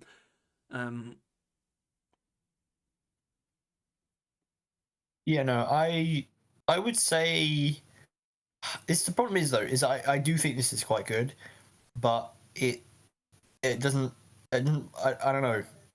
I think I expected still slightly better and slightly more something I wanted for the flamethrower inherently. This is mainly just because I actually care about driller stuff, so my hopes were a lot higher. Which I don't know. I still think it'll be alright. I just was hoping for something other than a firing mode, and the justification for it was slightly disappointing. Where it's literally, the cryo cannon has firing modes. Why can't we give one to the flamethrower? It's just made me feel a bit uncomfortable because then I hope it didn't which is what we think they've done is they were like, oh, the flamethrower has sticky flames. Why don't we put it on the cryo cannon? Which might be what the cryo cannon one is. So my excitement is, I'm gonna say a 5. I think you're capable of giving 6s. You've given like 5, like loads of 5s and 7s, but no 6s. Yeah. Well, I'm a man of passion, or not passion, neutrality. Depends. But You're passionate about neutrality. I think it could be alright and it could be fun, but I kind of, considering how long we're gonna go and like only one overclock per, I was hoping for more. Not more, but like something that I actually wanted from the flamethrower. No, I agree. I think we should clarify though. I don't think we're in the camp of, I'm not saying that we don't think it's not enough overclocks, right? I think that's something else, but I think we do understand, right, why one, it's more justifiable to just go for that than to go for many more. Like, even if you're not 100% satisfied, it's very easy to see from like the rest of these. It's difficult to come up with something truly unique to add to the weapons. Like, it is. And we've had that ourselves. We had an experience of realizing most of our overclocks aren't good. That's why the final pitches exist. Because most of them are bad, really. And even then, some of them are quite bad. Yeah. Yeah. I think even our flamethrower one was just kind of weird. I'm not saying that, I think this is actually probably a bit better than what we came up with. I am still excited to use it, though. I mean, it sounds fun to use, and it does have a place. And that's good enough for me. But it might not be good enough for Tyler. But we'll see. Nothing is. Shut up. Marked for Death. The M1000. Just slap me like a solid 2. Oh man! Talk about it. All right, I'll give it its just dessert. So, Mark for Death, basically makes it so your focus shots shoot a tracking dart. A tracking dart, by the way, it's not a homing dart. It's what hunters use to track game. They'll shoot it into something, and then it will just track it. For them is what it means. In this case, in the context of the DRG, Mark for Death will highlight the enemies it hits and make them take more damage. We don't know how much, we don't know for how long. We know it's temporary, we don't know for how long though. It will make them take more damage. Also increased focus speed, which is nice but weird for it to have. But I actually think what's pretty cool about it is the fact that it's kind of disrespecting focus shots in a way. Where it's like, no, you're actually a charge shot because it makes it use more ammo, which is something that they haven't done at all. I do think that's a weird and interesting thing to do with an M1000 overclock. It's clearly a support overclock though. That much is obvious. The fact that it highlights enemies is cool. I think it's also cool. But what I also think is that it needs to make them take a lot of damage. Like, it really does. And it needs to be applied to everything. How much do you think we're talking here? Like 25%? No, like more. Oh, probably I was about to say probably about 50. I think it needs to be high. Genuinely. What made me realize that that's not the most necessary thing in the world is when I realized that you're not going to be disabled by using this. My fear came from the way that I build, especially for Scout, right? because of the way his weapons are, it's difficult to find like really good crowd clearing. But I think I can still get that with certain secondaries, and my M1000 can still be single target because I can shoot them as long as the damage is really good. I can mark them for death and then just shoot them with the gun, and that might be good enough. So Yeah. I'm actually pretty comfortable with it, to be honest. I will say, as much as I said 2, I think it is actually doing exactly what I wanted them to do with the M1000. Just not in the way I kind of thought about it. In the it's a hybrid. They never bothered to hybrid. All those overclocks are either charge shot, normal shot, charge shot, normal shot. And I think it's unfair. I don't know if you felt the same, but I wrote it off at first as basically making it so that's all you're doing with the M1000. No, it's not decreasing your ammo. So you could even potentially take extra damage on the normal weapon. And is it even affecting like anything that it's just focus shot, right? Your focus shot has been completely overhauled. Yeah. So magazine size is smaller, but I think that's to bring it down to a multiple of 3 because I'm assuming the focus shot is going to cost 3. I don't think it's going to be like double the cost. It's also, which is another reason why I think it's going to be a significant damage bonus. And also, the shot itself does barely any damage, like no damage, basically, because it's just a dart. Basically, that tracks an enemy. That's also why it does need to last for a while as well, I think. It needs to last long enough for most builds to be able to easily kill an oppressor. I don't know what kind of time that is. I don't know. Maybe how long pheromone bolts last or something like that. It's probably appropriate. But yeah, the more I think about it, I actually like this one quite a lot. Weirdly enough, it really shot up. I'm not an M1000 fan, and this probably won't change that. Maybe not, but I could be a Mark to Death fan. So in stark contrast to Tyler's, I'm actually gonna give it an 8. I'm actually more excited about this than the pump action. 10. It does equal 10. So even based on what you said, though, you don't want to change at all. No, because I still just because they did what I wanted them to do doesn't mean I still want to use the O1000, and this is definitely not really a reason. Oh, brother! Can't catch a break. But that does lead us to just in all the overclocks, right? Well, actually, so hold on. Just quickly, I want to do a quick establishing. There's 13. Right, so there's one reworked overclock in this update as well. As in, I think when they said, there's actually 13 because of this one, I think that's total replacement, by the way. Rocket Barrage style. It's going to have a new name, but it's still replacing what already exists. And I think I want to include that in here. It might not change anything. It might not change a thing about our ratings, but I still want to include it. And I do want to mention the fact that we know, because Sniss said this. I'm surprised he's actually allowed to say it. It might not have been. He said it is an engineer overclock, which I'm pretty happy about. And do you know why I'm happy about it? Do you know why I'm happy? I don't know if you agree with me that it's not high, but I do think it's slightly more likely to be for a secondary, just because of the nature of things. And Anders did say he wants to do something with the reload button on PGL. Right. Maybe. And it could just be Neurolasso or one of the stubby cleans reworked into something interesting, which would also be pretty good. But if it's for a secondary, that would be really cool.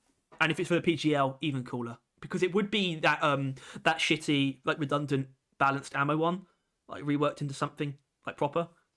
And so that's what I hope. So I am going to kind of factor in. But yeah, new overclocks as a whole. Long time coming, obviously. A very long time coming. And we do think there is decent justification for the fact that they have limited the breadth and quantity of them, limiting to the primaries, limiting it to one each. But I do think that number might be harming the weight that this feature has for very just casual players. They're not going to notice them, you know? Like, new players won't notice them, really, if you know what I mean. They might, in some cases, but they're like, oh, that's quite different. Maybe, especially like the flamethrower one, for example, because it's like the only one that does that.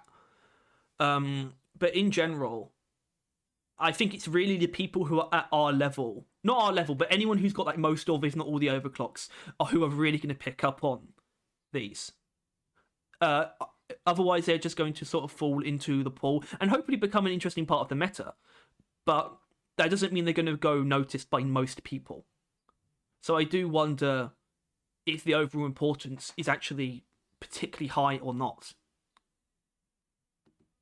I think it's definitely not low. Yeah, low right? would be disingenuous just to the idea of adding new It's not overclocks. no lower than a 5. 100%. No, absolutely not. I think actually, I think I'm not surprised. A lot of people kind of feel like there's more people who are getting pissed about how they're adding only 12 overclocks than people talking about the overclocks. I think, right? Or like, like positively. Like most people that wanted overclocks expected more, and the people that don't really care, they don't really care, right? Like that's kind of the problem. So I think it's still good. I'm thinking like like 6 maybe, but maybe 5. But I think no. when we heard we were getting more overclocks, we were definitely hoping for more literal overclock, like more overclocks. Right? It seems like the overclocks we are getting are all very interesting, very thoughtful, very like new. But ultimately, I think most people would be down to just get like a schlock overclock for like all of them. Yeah. Right. Just like something that increases something that they didn't really have yet.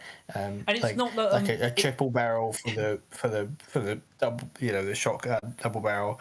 Just like something simple like that. Just like so it's another overclock. Like just like mainly it. like even just cleans is what we're actually kind of talking about, right? Just to have more like cleans that sort of touch stats that other cleans or upgrades don't really. More so what the other cleans don't touch. Just sort of like dipping in like to the two of, or maybe in some cases the only other 2 stats that the other cleans haven't touched. And I think most people would welcome that. I think the difference is I think Ghost Ship could do that. I just don't think. I think they genuinely don't want to. I don't think they want to add overclocks unless they are the ones that we've just seen. Yeah, the problem is that they're wrong. I'm not saying that like everything should get schlocked, but I think at the very least the Warthog, you could have added a simple schlocky thing for the Warthog. I think everyone would have been all right with that. Yep. And would have wanted it. And I doubt they would have been against it because like if it's not that much effort, why wouldn't you? Right? Like I don't know, just the Warthog gets like a status effect, like the fire one. The grind, like, right? Like the idea of the grind getting longer, but the grind for getting all the cosmetics in the game is now absurdly long, right? For new players, if we look at. Because that's actually something that because adding the reactivating old seasons is way longer apparently than just getting everything from normal sources. Yeah. And I just think the idea is that every overclock is meant to be relatively viable anyway. So you're not supposed to have a problem if you don't get the overclock you wanted. In fact, it kind of betrays the point that most people already have an overclock that they want in mind when they start playing the game because they've heard about certain overclocks. I don't think that's a good thing. And I do think Ghost Ship have internalized that, and that's why they don't want to just add like random ones like that, because they think it would get in the way of people getting the more exciting ones. But there already are a bunch that get in the way of that, which are the cleans. Yeah, I don't know. But a bunch of cleans are still really, even some isn't... of the really basic cleans that are just like a tiny bit added to 2 stats are actually some of my favorites. So I really wish they did that. I'm still, by the way, I overclocked is something I've wanted. More overclocked is something I've wanted forever. It's one of my most desired features. If nothing else gets this, because the other thing is going to be a little bit different. It's going to look dumb. It's a 10. Yeah. I mean, yeah, I'm still like I love Overclocks. I'm a solid like 7. Like it's still like the reason why you would play the game, right? Like I think one of the reasons I'm going to be coming on is to try that flamethrower overclock and to see what the the goo gun. Well, I'm probably going to know by the time we get it, right? Because people have accessed it like a month before we would get to play it. Yeah, it will actually be. But I want to get my It will hands be. on the goo. Well, the thing about that is not necessarily like the actual time between people first playing it and us getting it could range from It could range from 2 weeks to 4 weeks because sometimes the gap is only 1 week. I forgot they did that. Sometimes the gap is only 1 week. Sometimes sometimes experimental is only 1 week as well. It's probably going to be 2 weeks in this case. But if it's if it's like a 2 week experimental, 2 week wait until we actually get it, it could end up being 4 weeks. It's usually not because they just drop it as soon as it's they can. They just put the 2 weeks in because they know it's going to be more than a week. But still, yeah, we are going to know everything before it comes out just by force, just by force of being involved in Deep Rock in the way that we are. Either way, I'm looking forward to getting on and using them and trying them out. Because I do hope that like my new favorite cryo cannon, and hell, I hope this is my new favorite like flamethrower overclock. Like I am up for trying new things and hoping that they end up being good. And even and if Tyler, they aren't, I do think it's these like reasons still apply. a couple hours of gameplay. I think these reasons apply to a lot of people. I think the importance should at least match your rating, frankly. Oh yeah, The sort of being the low bar because I think most people are probably a little bit more excited than you are. Also, the flamethrower one, it could easily become my favorite only because I don't hold. I do have preferences. I like using like the ammo ones. I actually really like the range one, but I don't hold them to that. I don't. They're not that high in my mind. I guess it's just better than the alternatives. It doesn't mean they're that good. Exactly. Anyway, we now come to, I guess, what you could call the schlock of the season, in a sense, which might be a bit disingenuous, but it's just the actual pass and tree itself, which obviously includes the... We can jump down, this actually where I put the rating, is for the new framework, which is called Neotechia, which is a dumbass name. I don't know why it's not just Neotech. It's like some weird word, Neotechia. I think it looks pretty cool. I think a lot of the cosmetics look pretty cool. If we could jump back to something actually that shows something in one of these screenshots, like that gunner. I mean, that paint job's pretty nice, and I think there was something lower down as well. But this is basic stuff. We probably shouldn't even be really rating it based on the stuff that we've seen, more so just on overall it being it. So the overall importance there, is this for the performance pass as a whole, or is this this cosmetic? Let's not do that. This is just for performance pass and cosmetic tree, all in one. All right. Overall importance, like I would say an exact, I don't know, like a 5. I think because it's like what did we put the event? Is that or was that like 3?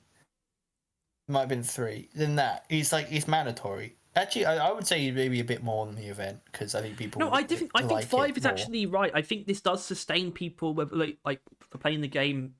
For a lot of people, it sustains them even if they don't care that much about the cosmetics. And people who do, which I think it's really good. Is like, the opposite. Which I think for us is like, I don't care about the performance pass, but I care about all the cosmetics in it, right? So it kind of works around like that. Which is why I don't know, probably about 5 as well, to be honest with you. Hell yeah. Yeah, I kind of have to see it as far there's like there's a lot more stuff in this update that sort of made us not too concerned about them really changing up the formula with like the pass itself and stuff like that. But that doesn't mean I am more excited than I would be. This just serves to sustain me for a while, and I will probably like a lot of them. So, and I like the look of stuff so far. It might seem, it's like, oh, this is Harry, fence sitting. Or, give him like a positive fence sitting rating, I like 7. But that is what I feel. So, it's just positive fence sitting. Yeah, whatever. All right, let's bring it up a bit. Fucking has a 5+. Let's go. Fucking yeah. This 8, 9 actually. Just put it in. Lock it in. For what? Oh, lock it in. For you? 9. Excitement. Yeah, I probably I'm gonna put 9 as well because -9, or am I seeing things? you are seeing things. Okay. So Hazard 5 Plus, a new system to the game. Probably the first like properly new system in actually quite a while.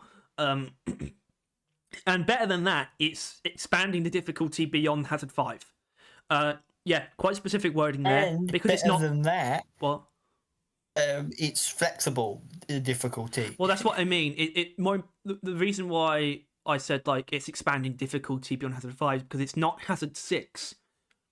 It's Hazard 5 Plus. So if you're playing, once you've unlocked it for an assignment, whenever you are about to select the Hazard 5 mission, you have these options as well. All of the Hazard 5 Plus options, 2 tiers of each. They all do certain things. Aggressive enemies increases enemy movement and attack speed. Player vulnerability increases the damage that you take. Tough enemies increases enemy endurance. That might come in the form of both health and armor. I'm not 100% sure. More enemies is more enemies. And that's what it's all about, really. It's about all of it. It's about all of it. It's about all of it. It's about the concept as well and the principle. But more enemies is doing a fair amount of heavy lifting because I think that's, as we've discussed, that's probably the thing that has a really strong chance of being a mainstay, just permanent on. There's like we generally, as we played it, like we obviously like just hazarded up constantly. Like whenever we could, we would push ourselves into the next hazard until we ended up in hazard 5. And you and Tom are like comfortable there, and I can play it sometimes. But like it's kind of just cause it got more fun the harder it got, because the situations got more overwhelming and it felt more cool to like conquer it. And more enemies is literally just more fun. And the rest is more fun because it's more difficult and more overwhelming. But more enemies is literally more fun. Like just straight up, like by definition, the game gets more fun the more enemies there are. Yeah. So they've just added the more fun button, which I'm really looking forward to pressing. Mod adjacent feature, and it's probably the most it's basically the biggest thing that has a lot of mod relation in it that they've added. And it's not the only thing in this update actually, but it is so fucking weird and cool, and the overall importance is slightly interesting. It is absolutely not low, but we do need to consider what it is. It's Hazard 5 exclusive. It is actually honestly kind of low. Realistically, like I mean, right. Well, you need to consider. I like to consider more things than just the present.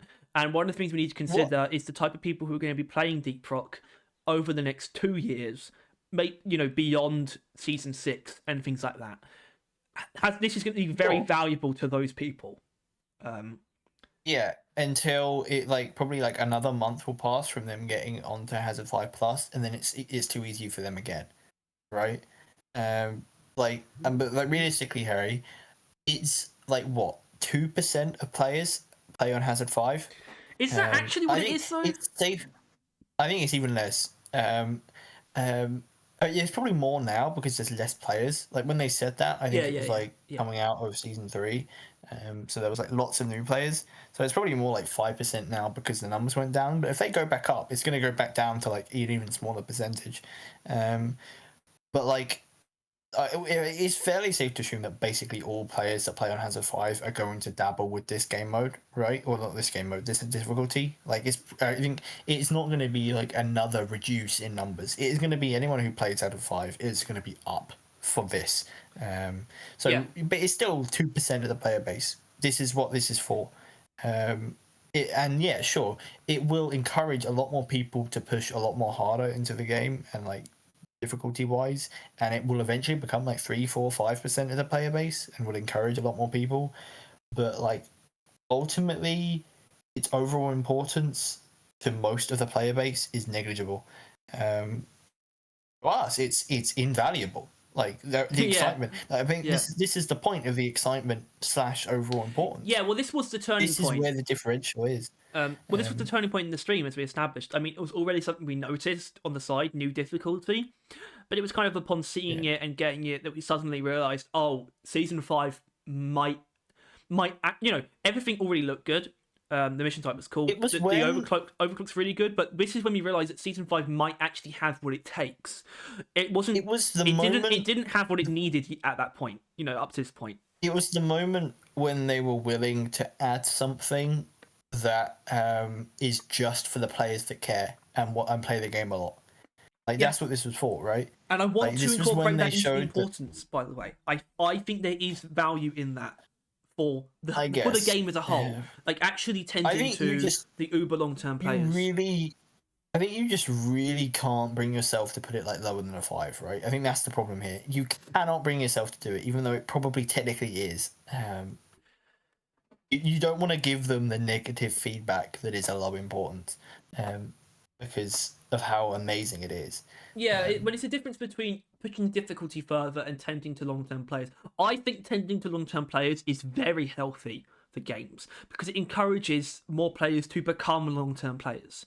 And I want to give the feedback on that front rather than them actually making it more difficult, because I don't think that's inherently necessary. I just think the principle of features that really cater to our lot are actually very healthy for a game. Which is why I'm personally pushing for a 6. Sure. Okay. I don't think I can fight you lower than that. I genuinely don't think I can. I don't think you would be at all willing to put it lower than that.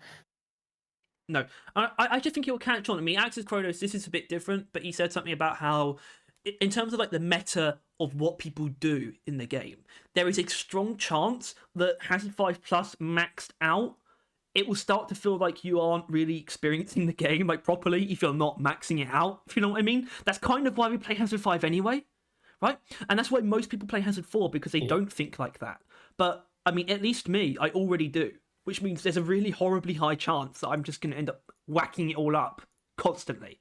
And I will feel extraordinary pain, and I might not relent. And I don't know how to feel about that. But the main concern is when Tom catches wind of this feature and forces us to play max difficulty every game until we can do it. Yeah, well, we're kind of like, for some reason we've decided not to tell him about Season 5 at all. It's basically an experiment to see if he cares when it jumps on him, I guess is the idea. When the update comes out, we're like, "Hey Tom, do you want to play Hazard 5 Plus?" And he'll be like, "What?" And then we see how that goes down. Yeah. Anyway, for us, this feature is like top 3 easy. But absolutely. I think it is. It's top 3 because for me, the top 3 are the overclocks, this, and the other thing. That's my top 3. Yeah.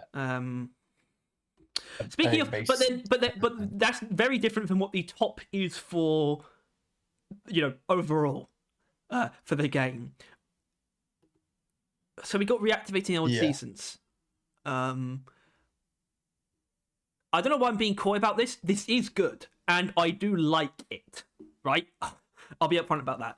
But it's much better. Nice. It's much better for the game than we like it. I think I can say that pretty comfortably. For both of us. It just is. It's simple. It really is a performance pass selection. That includes cosmetic tree, obviously. And it does tweak the events of those seasons to be more common and turns other things down as well.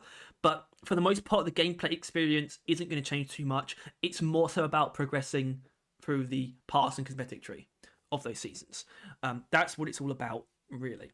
And that's why it's going to add an insane amount of playtime and just stuff to do and ways to experience the game for new players and for people who haven't finished these seasons. And that's why I think we're going to have to... We could just dive straight into the ratings, specifically overall importance. Is it a 10? Is it? Right. If... And then this is where like the thing at the beginning of the video comes into play. Knowing that Season 5 is going to be the game for the at minimum 2 years. it's Yeah. a 10. Yeah, I think there's This some is like the debate about feature- what actually will be the wait, but I think it will be at least 2 years. Yeah, this is the feature that will allow Deep Rock Galactic to be playable for the next 2 years. Yeah, it's what's going to make it would it's what's going to make it justifiable for new players to come on board at all. Approachable for new people. It's the reason why it could actually continue to grow instead of shrink over the next 2 years. yeah. And that's why it's insanely important. So, are we gonna? Is that a lock then? Yeah, it's 10. Yeah. It is 10. It's probably the most important thing. Now we don't. But something we don't have here, and I think we can include it, kind of, is the byproduct of this feature is new unseasoned cosmetics. Basically, is a byproduct of this,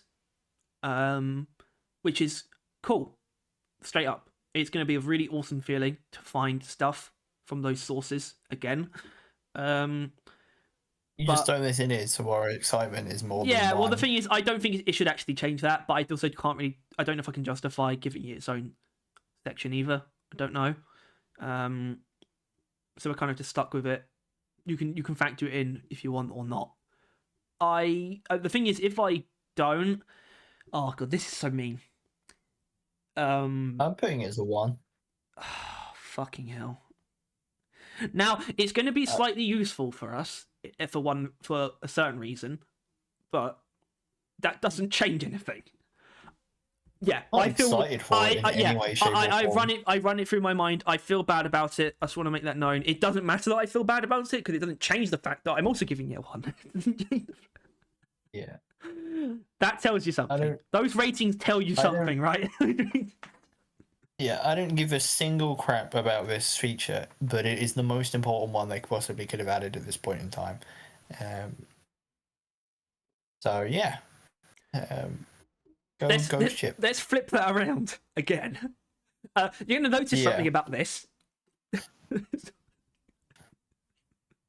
Oh, there's already a number there. Yeah. Harry, it doesn't go that high, Harry. No, it doesn't go that high, but that's because it does actually exceed normal limits of excitement. When it comes to promotion tracker, it does go that high. And you know what, Harry? You're just gonna want to, all right. I won't go 11 because I'm not a silly willy, but I am gonna put it as 10. That's awesome. Because yeah, this is it. This is honestly, this is it. This is season 5. This is the reason why I care. Yeah, my lips got together there. That was odd. You were trying to like tear them apart. Yeah, I was trying to break the flesh seal that just occurred. And honestly, the importance isn't actually as bad as Hazard 5. It's not low. It's definitely higher than Hazard 5 plus. I think a lot more people have a promotion, like a legendary character, than play Hazard 5. Yeah, the fact is there are some people. This will affect all Hazard players. Yeah, there are some people at this level who don't play Hazard 5. That's a simple fact. Yeah. They play the game tons, but they don't want a challenge, and this will still reward that. Unlike Hazard 5 Plus. Well, this is like a really, really powerful emblem of what I said earlier about things that are made for long-term players being very healthy for the game. Because people, like super high level people, will join other lobbies, and they'll see that their time will be rewarded. You know, like if they put in the same amount of time. And it will encourage people. Yeah. It will be very useful. It's like a lot of people would stop playing the game because they would notice that, they're at max what does level. it matter if you promote past Legendary 3? Yeah. Right, that's it. It's over.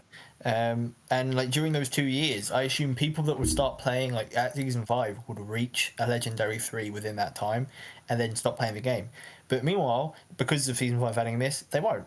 Someone won't. Like, no one will have the problem of their efforts not being rewarded anymore. You have a number above your name, which makes it all worth it. Yeah. The numbers are still correct for the reactivating old seasons, but this is why we are very okay with that feature. Like, it's why I have no problems with the fact that they chose to do that. This completely it actually turned everything around, to be honest. Hazard 5 Plus was already like a really incredible thing that they did, but this is what really turned it around. It's just like, wow, that 2 year gap. I'm not saying I'm not going to feel it, but this is why I wanted that. I wanted something. The 2 year gap I wanted would have this for the only been. day. I wanted this for the day that Deep Rock is done. So that Well, I yeah. can keep Well, going wasn't if I it? It's want kind to. of like. I think that's like the thing because we've kind of been like I wouldn't say doomer about it, but we've been like the game could be like over next season, and there's like a reason Yeah, why we well, don't we somehow really been mind. saying that without it being like doomerish somehow. I think. Yeah, but it's because right we want more updates from Deep Rock because it has an increased chance of them adding the stuff we want, but they've just added the stuff we wanted, right? Like honestly, other than the perk rework, there's basically nothing we need more from the game, or we've been like begging on our knees for that they haven't been like hard no on, right? Like preferably, equipment would have been something, or the subclasses, or so on and so forth. But that's But that's something like that is obviously like never going to occur. it's past the Um, point of no return. no, and It's we'll in a probably different get category. like yeah, and we'll probably get like a solid dose of that in roll call, right? It's going to be a bunch of new equipment or stuff, but like yeah, this is it. This is why we needed more updates. Why we wanted the game to last for as long as it can, but so we had a higher chance We of wanted getting it to this. last But for it's long as fine. we wanted it to Yeah. last for as long as it can, so that it had the chance of lasting forever. And now Yeah. it's gonna sound crazy. It will last forever now. That doesn't mean there might come a point where I stop playing Deep Rock for like a decade. Who knows?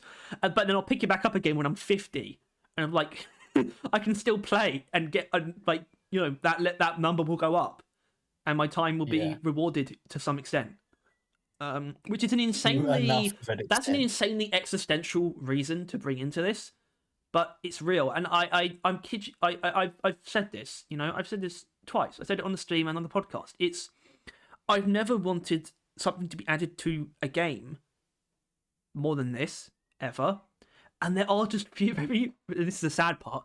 There are a few things in life that I wanted more than this, and that is sad. But I'm happy. Well, I'm happy about it. Like the amount of time that that Deep Rock is of your life, it's like it's not that surprising, really, is it? Right? You've probably spent more time. Like the only thing you spent more time in than Deep Rock is like school, right? That's like it. Like, you've not spent more time doing anything else, I imagine. Or maybe sleeping, I guess. Yeah. And maybe shitting. But other than those, like basic human needs. No. Mate, probably not shitting. Actually, Dude, you spend like 3 hours a day. I'm shitting. different. I mean, maybe the average person. Anyway, overall importance. So I think 7, right? It probably isn't an 8 still. I don't know actually. It's actually difficult.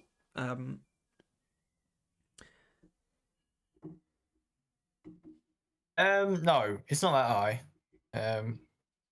It's like a 5, I think. Oh well, we said it's higher than Hazard 5 Plus, Did we? which is a 6. We could have it be the same, though. Yeah, I guess it is. Yeah. That's fine. That's fine. But for like slightly different reasons. Yeah. But no, yeah, it's it. It's everything we're hoping for in a single picture. Yeah. Yeah. It doesn't mean that this stops being good. In fact, it's actually really good until the end now, which is that's nice. But it does mean they're going to be hearing, like, I don't know, a lot more about other stupid stuff now they've gotten that out of the way. Speaking of other stupid stuff, which is also pretty damn fire, though, to be honest with you, just they didn't really mention it, really. I guess they mentioned anomalies, right? Yeah, but not in an official that. capacity. There was like one time people asked if we're going to get new mutators, and they said they kind of want to like add some more. And then there was like thing about new anomalies in season 5, and it was like likely. Those were the 2 instances. Yeah. But the result of that is here you go. Useful. I don't feel like we need to go into detail on what they are. Read them if you want to, or watch the podcast. But like all 4 of these are very good in their own way. Yeah. Right? Like they're all like one of them is just they're both like the best version of each of those things. Like blood sugar is like an anomaly where it doesn't really help anyone, right? Like you're not really any much stronger or weaker or anything. Actually, so actually, I do want to establish the blood sugar thing. Like I want to do the clarification stuff, right? Like the fact that blood sugar makes it so you are constantly taking damage. Axis Chrono said that might make Hazard ones impossible with it on. Because you have to kill things to get health. I don't doubt that it would just take damage a lot less. Yeah, right? but it'd be there's a lot probably- less. He was like, I want to do like the Hazard 1 Industrial Sabotage Blood Sugar Challenge. I want to do that. It's like, that sounds fun. And Secret Secondary, you will know what it is. It's just fun. You will know what it is once you get into the mission. And it's a reward based one as well, because you will get another secondary worth of do you mind if I bring up some fucking dumb shit about Deep Scan quickly? Sure. That makes sense. Unsurprisingly, Deep Scan will be in Deep Dives. It's a new mission type. But they did say it will bring a secondary for once.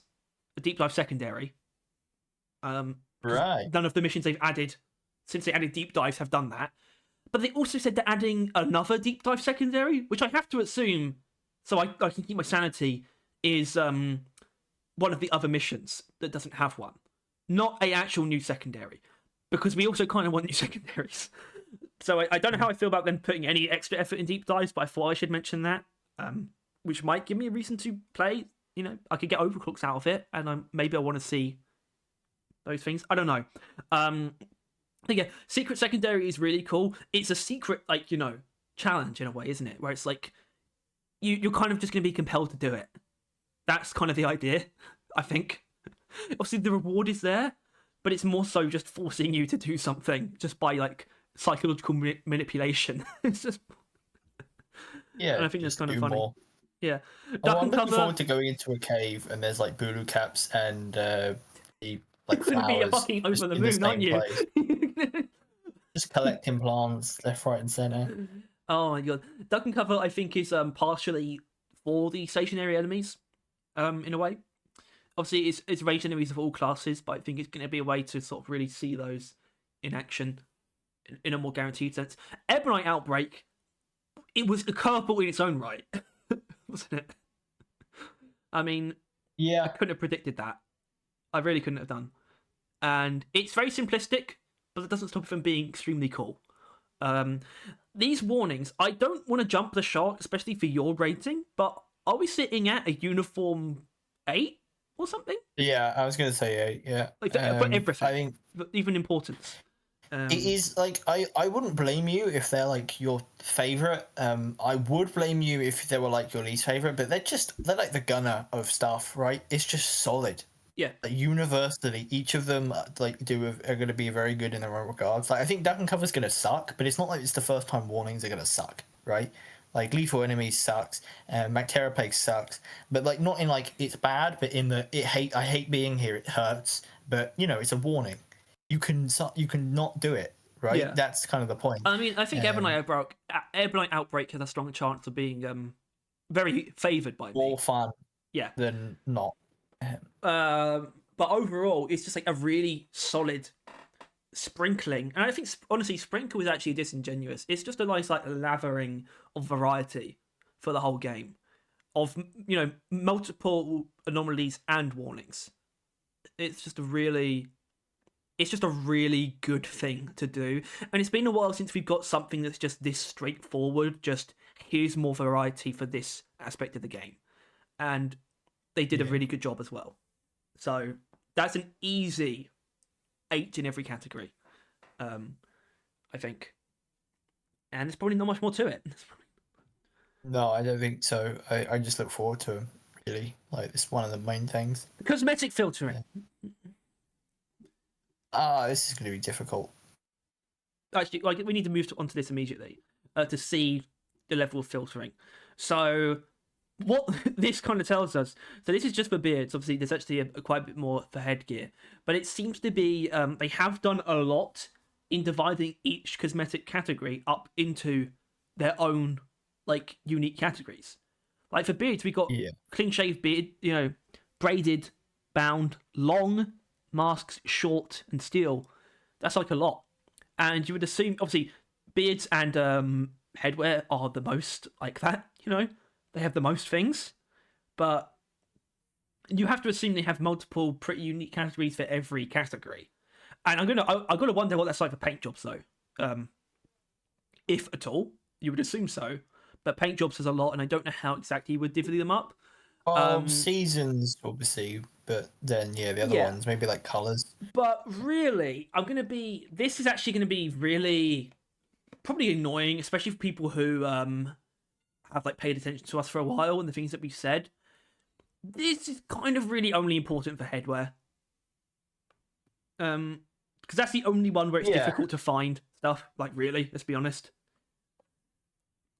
Everything else. It's obviously the reason why they added it as well, right?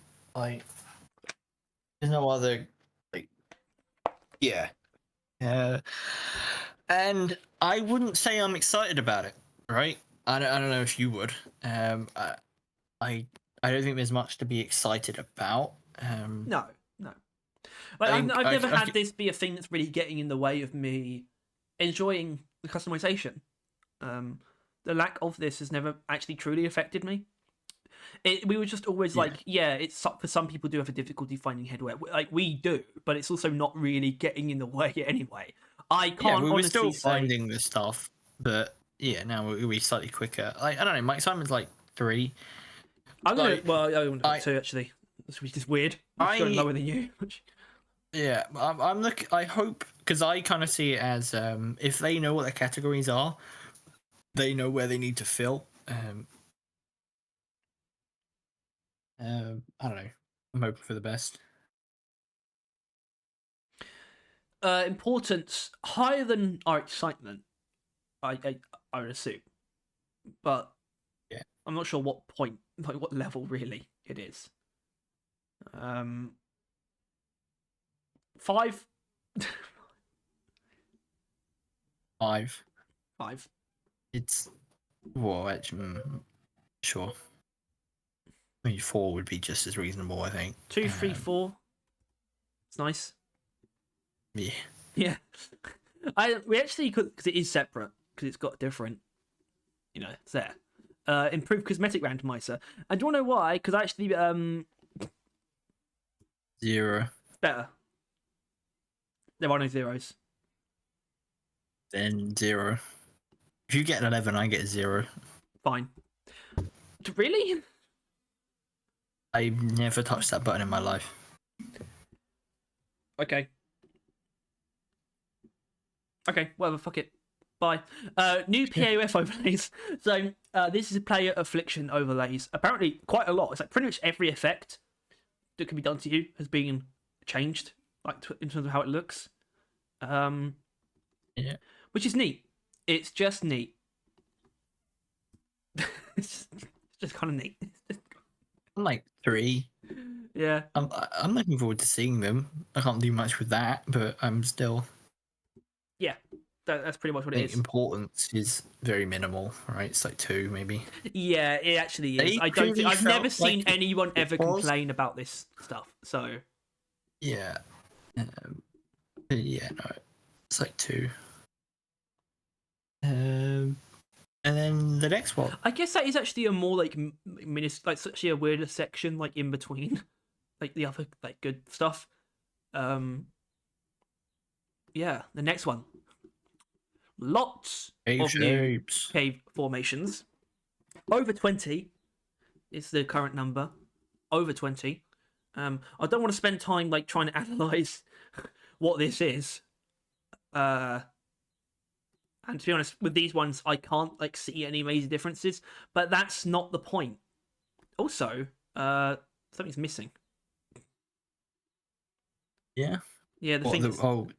Oh no, it's not. The black square's missing though. All right. Watch this, guys. This is some technical wizardry. Technical. Oh. You're gonna want to put it behind the text. Yeah, but it should have just put it exactly where it was anyway. Like on the whatever. Oh, right. Bring it forward. Science. There you are. Cave shapes. Cave shapes are really cool. They do a lot for the game, actually. Like just in terms of improving the overall variety. Yeah, actually, right. I think that's a very fair. That's a very, very good number to give it. Excitement. Actually, I don't know. I'm like 5. You lowball for sure. I think you definitely lowball. I don't know. I don't know how to explain that. That makes me feel kind of weird. Okay, fine. I think I'm gonna have to match the importance. But cave shapes are really cool, and it does kind of stop there. But they do a lot more for the game than you realize. It was really cool. Like that's something that we actually highlighted pretty like extensively with season One of 3. the best things of season 3. Exactly. Really. Yeah. And hopefully, point extraction's weird in this way, but I hope it means more for point extraction, more like very recognizable cave layouts, because I kind of like that. Yeah. But in general, this will help with variety, and they've just there's multiple things for this. The warnings are this as well. Very similar category. Basically, good shit. Good shit. Here we All right, go. Tyler. Take it away. Here we go.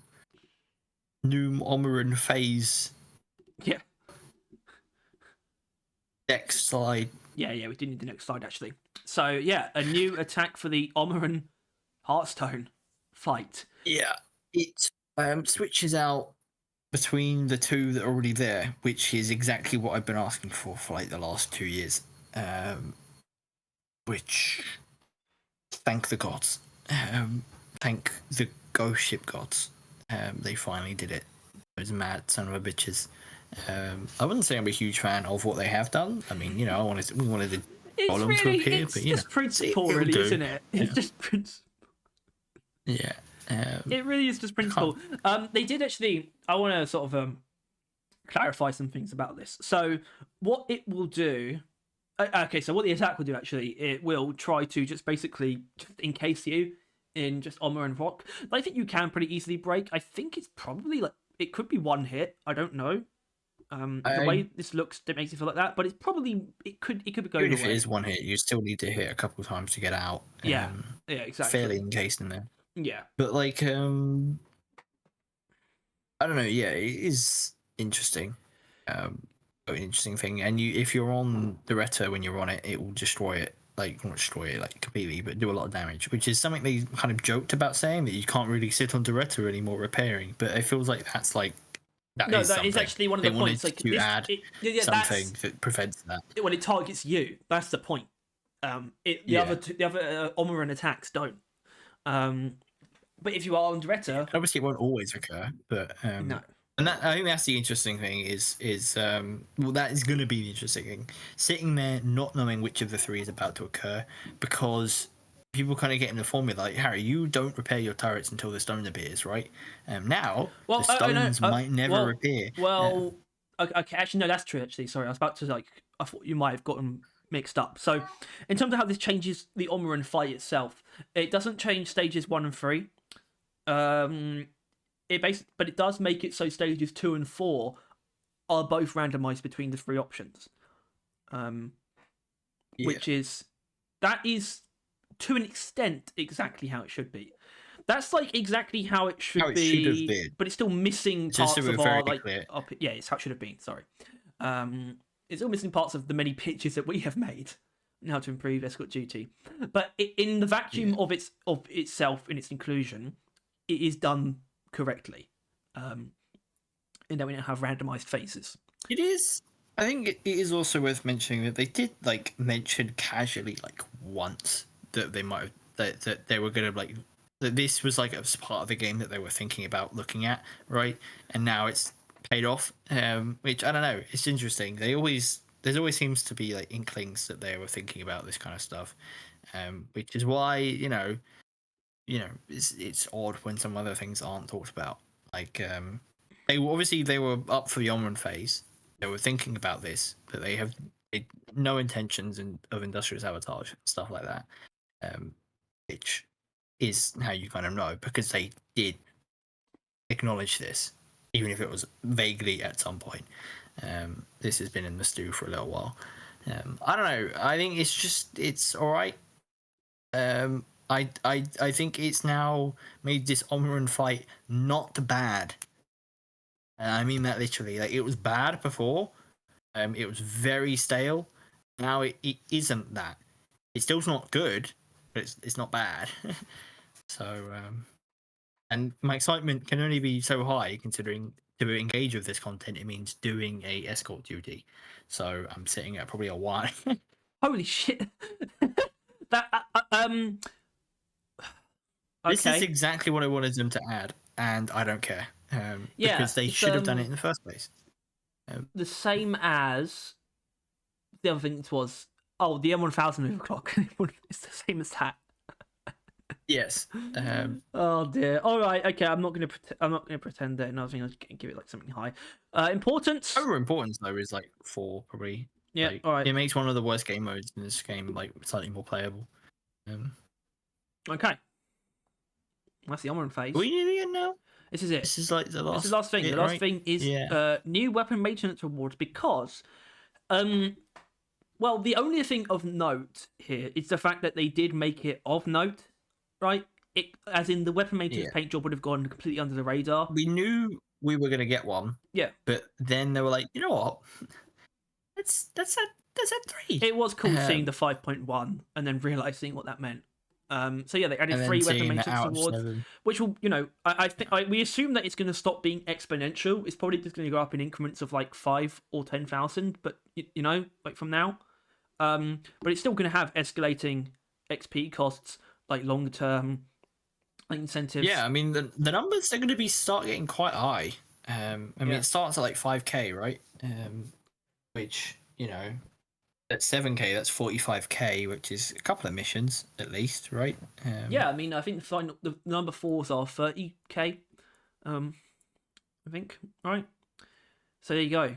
Yeah. I also assume this is so that they can bring it up to 10 with season 6. I just think they'll add however many they feel like adding. However many can come up with. Earphones. But yeah, so the weapon maintenance system is something that it was a really cool surprise that they did for the November update, and it worked for me. And I'm actually excited to have more, even though it's still kind of buried by how amazing a lot of the rest of season 5 is. But the fact that they made 3 You actually finished it. worked. Yeah, I did finish it. So this worked for me. I'm actually really excited to go and get them all. This is a solid 8 for me, actually. I was really pleasantly surprised. Yeah, I would say I'm 6. All right. I wouldn't say I'm inherently excited for it, but I'm excited that it exists. It's just really cool that they did this. They were like, screw it, we can add more. Let's just add more. Yeah. It's like, nice. Yeah. Origin importance is definitely hard to gauge, because I don't know how many people really have got through all of these. But maybe it lies between us, between us two, or something like that. Yeah, Because sure. it probably works for a good amount of people, to the extent that I think everyone's going to benefit from it. To the point that it's probably worth the effort of making just 3 relatively decent weapon paint jobs and putting them in this system. And plus, I think them going above and beyond what they promised, even if it's such in a simple way, probably did do a good amount of good work for a lot of people. Knowing that, all right, we're going to get 1, and then they added 3. It's just like, oh, thanks, Ghost Ship. I think that is actually really important. It's actually it is emblematic actually of a lot of the season itself. Just them going for it. Yeah, I mean, I don't really like the phrase because it sounds a bit too the maintenance update. But... Yeah. I mean, it sounds this phrase always sounds a bit too lofty, but I do think they did go above and beyond for season 5. Say what you will about how long it took, how long it's going to be until the next one. It doesn't change season 5. It really doesn't feel like they held back when they realised that they were going in, right? Yeah, that season 5 was occurring, and they had to just do it. I did forget that I put this here, which is what is this? In the coming weeks? Well, no. That's why I put the logo above the ratings. So it's the entire thing as a whole. Yeah, which I think now we are at the end now. It might be better. Right? It might be better to end it on this though than on the maintenance paint jobs. I think sure, but it feels silly to me. How is it not all going to be 10s? Right? I don't know. Could you tell me why it wouldn't all be 10s? Why we aren't both immensely excited, and why this isn't immensely important? Could you give me a single reason why that wouldn't be the case? No. Somehow people are managing to come up with reasons why about season 5 won't actually do enough for them, and which I think that's wink wink a video soon to be, right? Well, about soon, but 2 weeks from today. Yeah, well, no, that's fine though, because we soon. can, like, come to the agreement that we don't need to do this. That's fine. Yeah, no. And instead, we can I have just we can think have that, Mike like, and Mickle, the fucking goats, looking at us. yeah, they can, like, sign us out. Hey, I'm Mikkel. I'm the game designer. Thank you all for No, watching. it's actually not. No. Mike's the game designer, Mickle's the game director. I made a mistake. Thank you all for watching. Anyway, so what would you out of the stuff Please that play season 5. this stuff?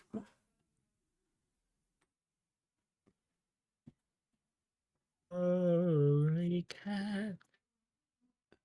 Someone just burst into my room, right? Just to quickly put something down and then left and didn't shut the door. I don't understand why people think that is not distracting. Any, there's no way I can comfortably outro a video with my door open. All right, whatever. We got to end. Clearly, we need to end this. Out of these things, though, what would you say? Looking forward to the most. It's pretty easy for me. I'm interested to see the DLC. Oh, what did I put 10 on? Right, the fucking thingy, the promotions, right? No, these like... things. These things. Oh, these ones. All right. Yeah, Tyler. What we're most excited about was revealed in the course of the video pretty clearly.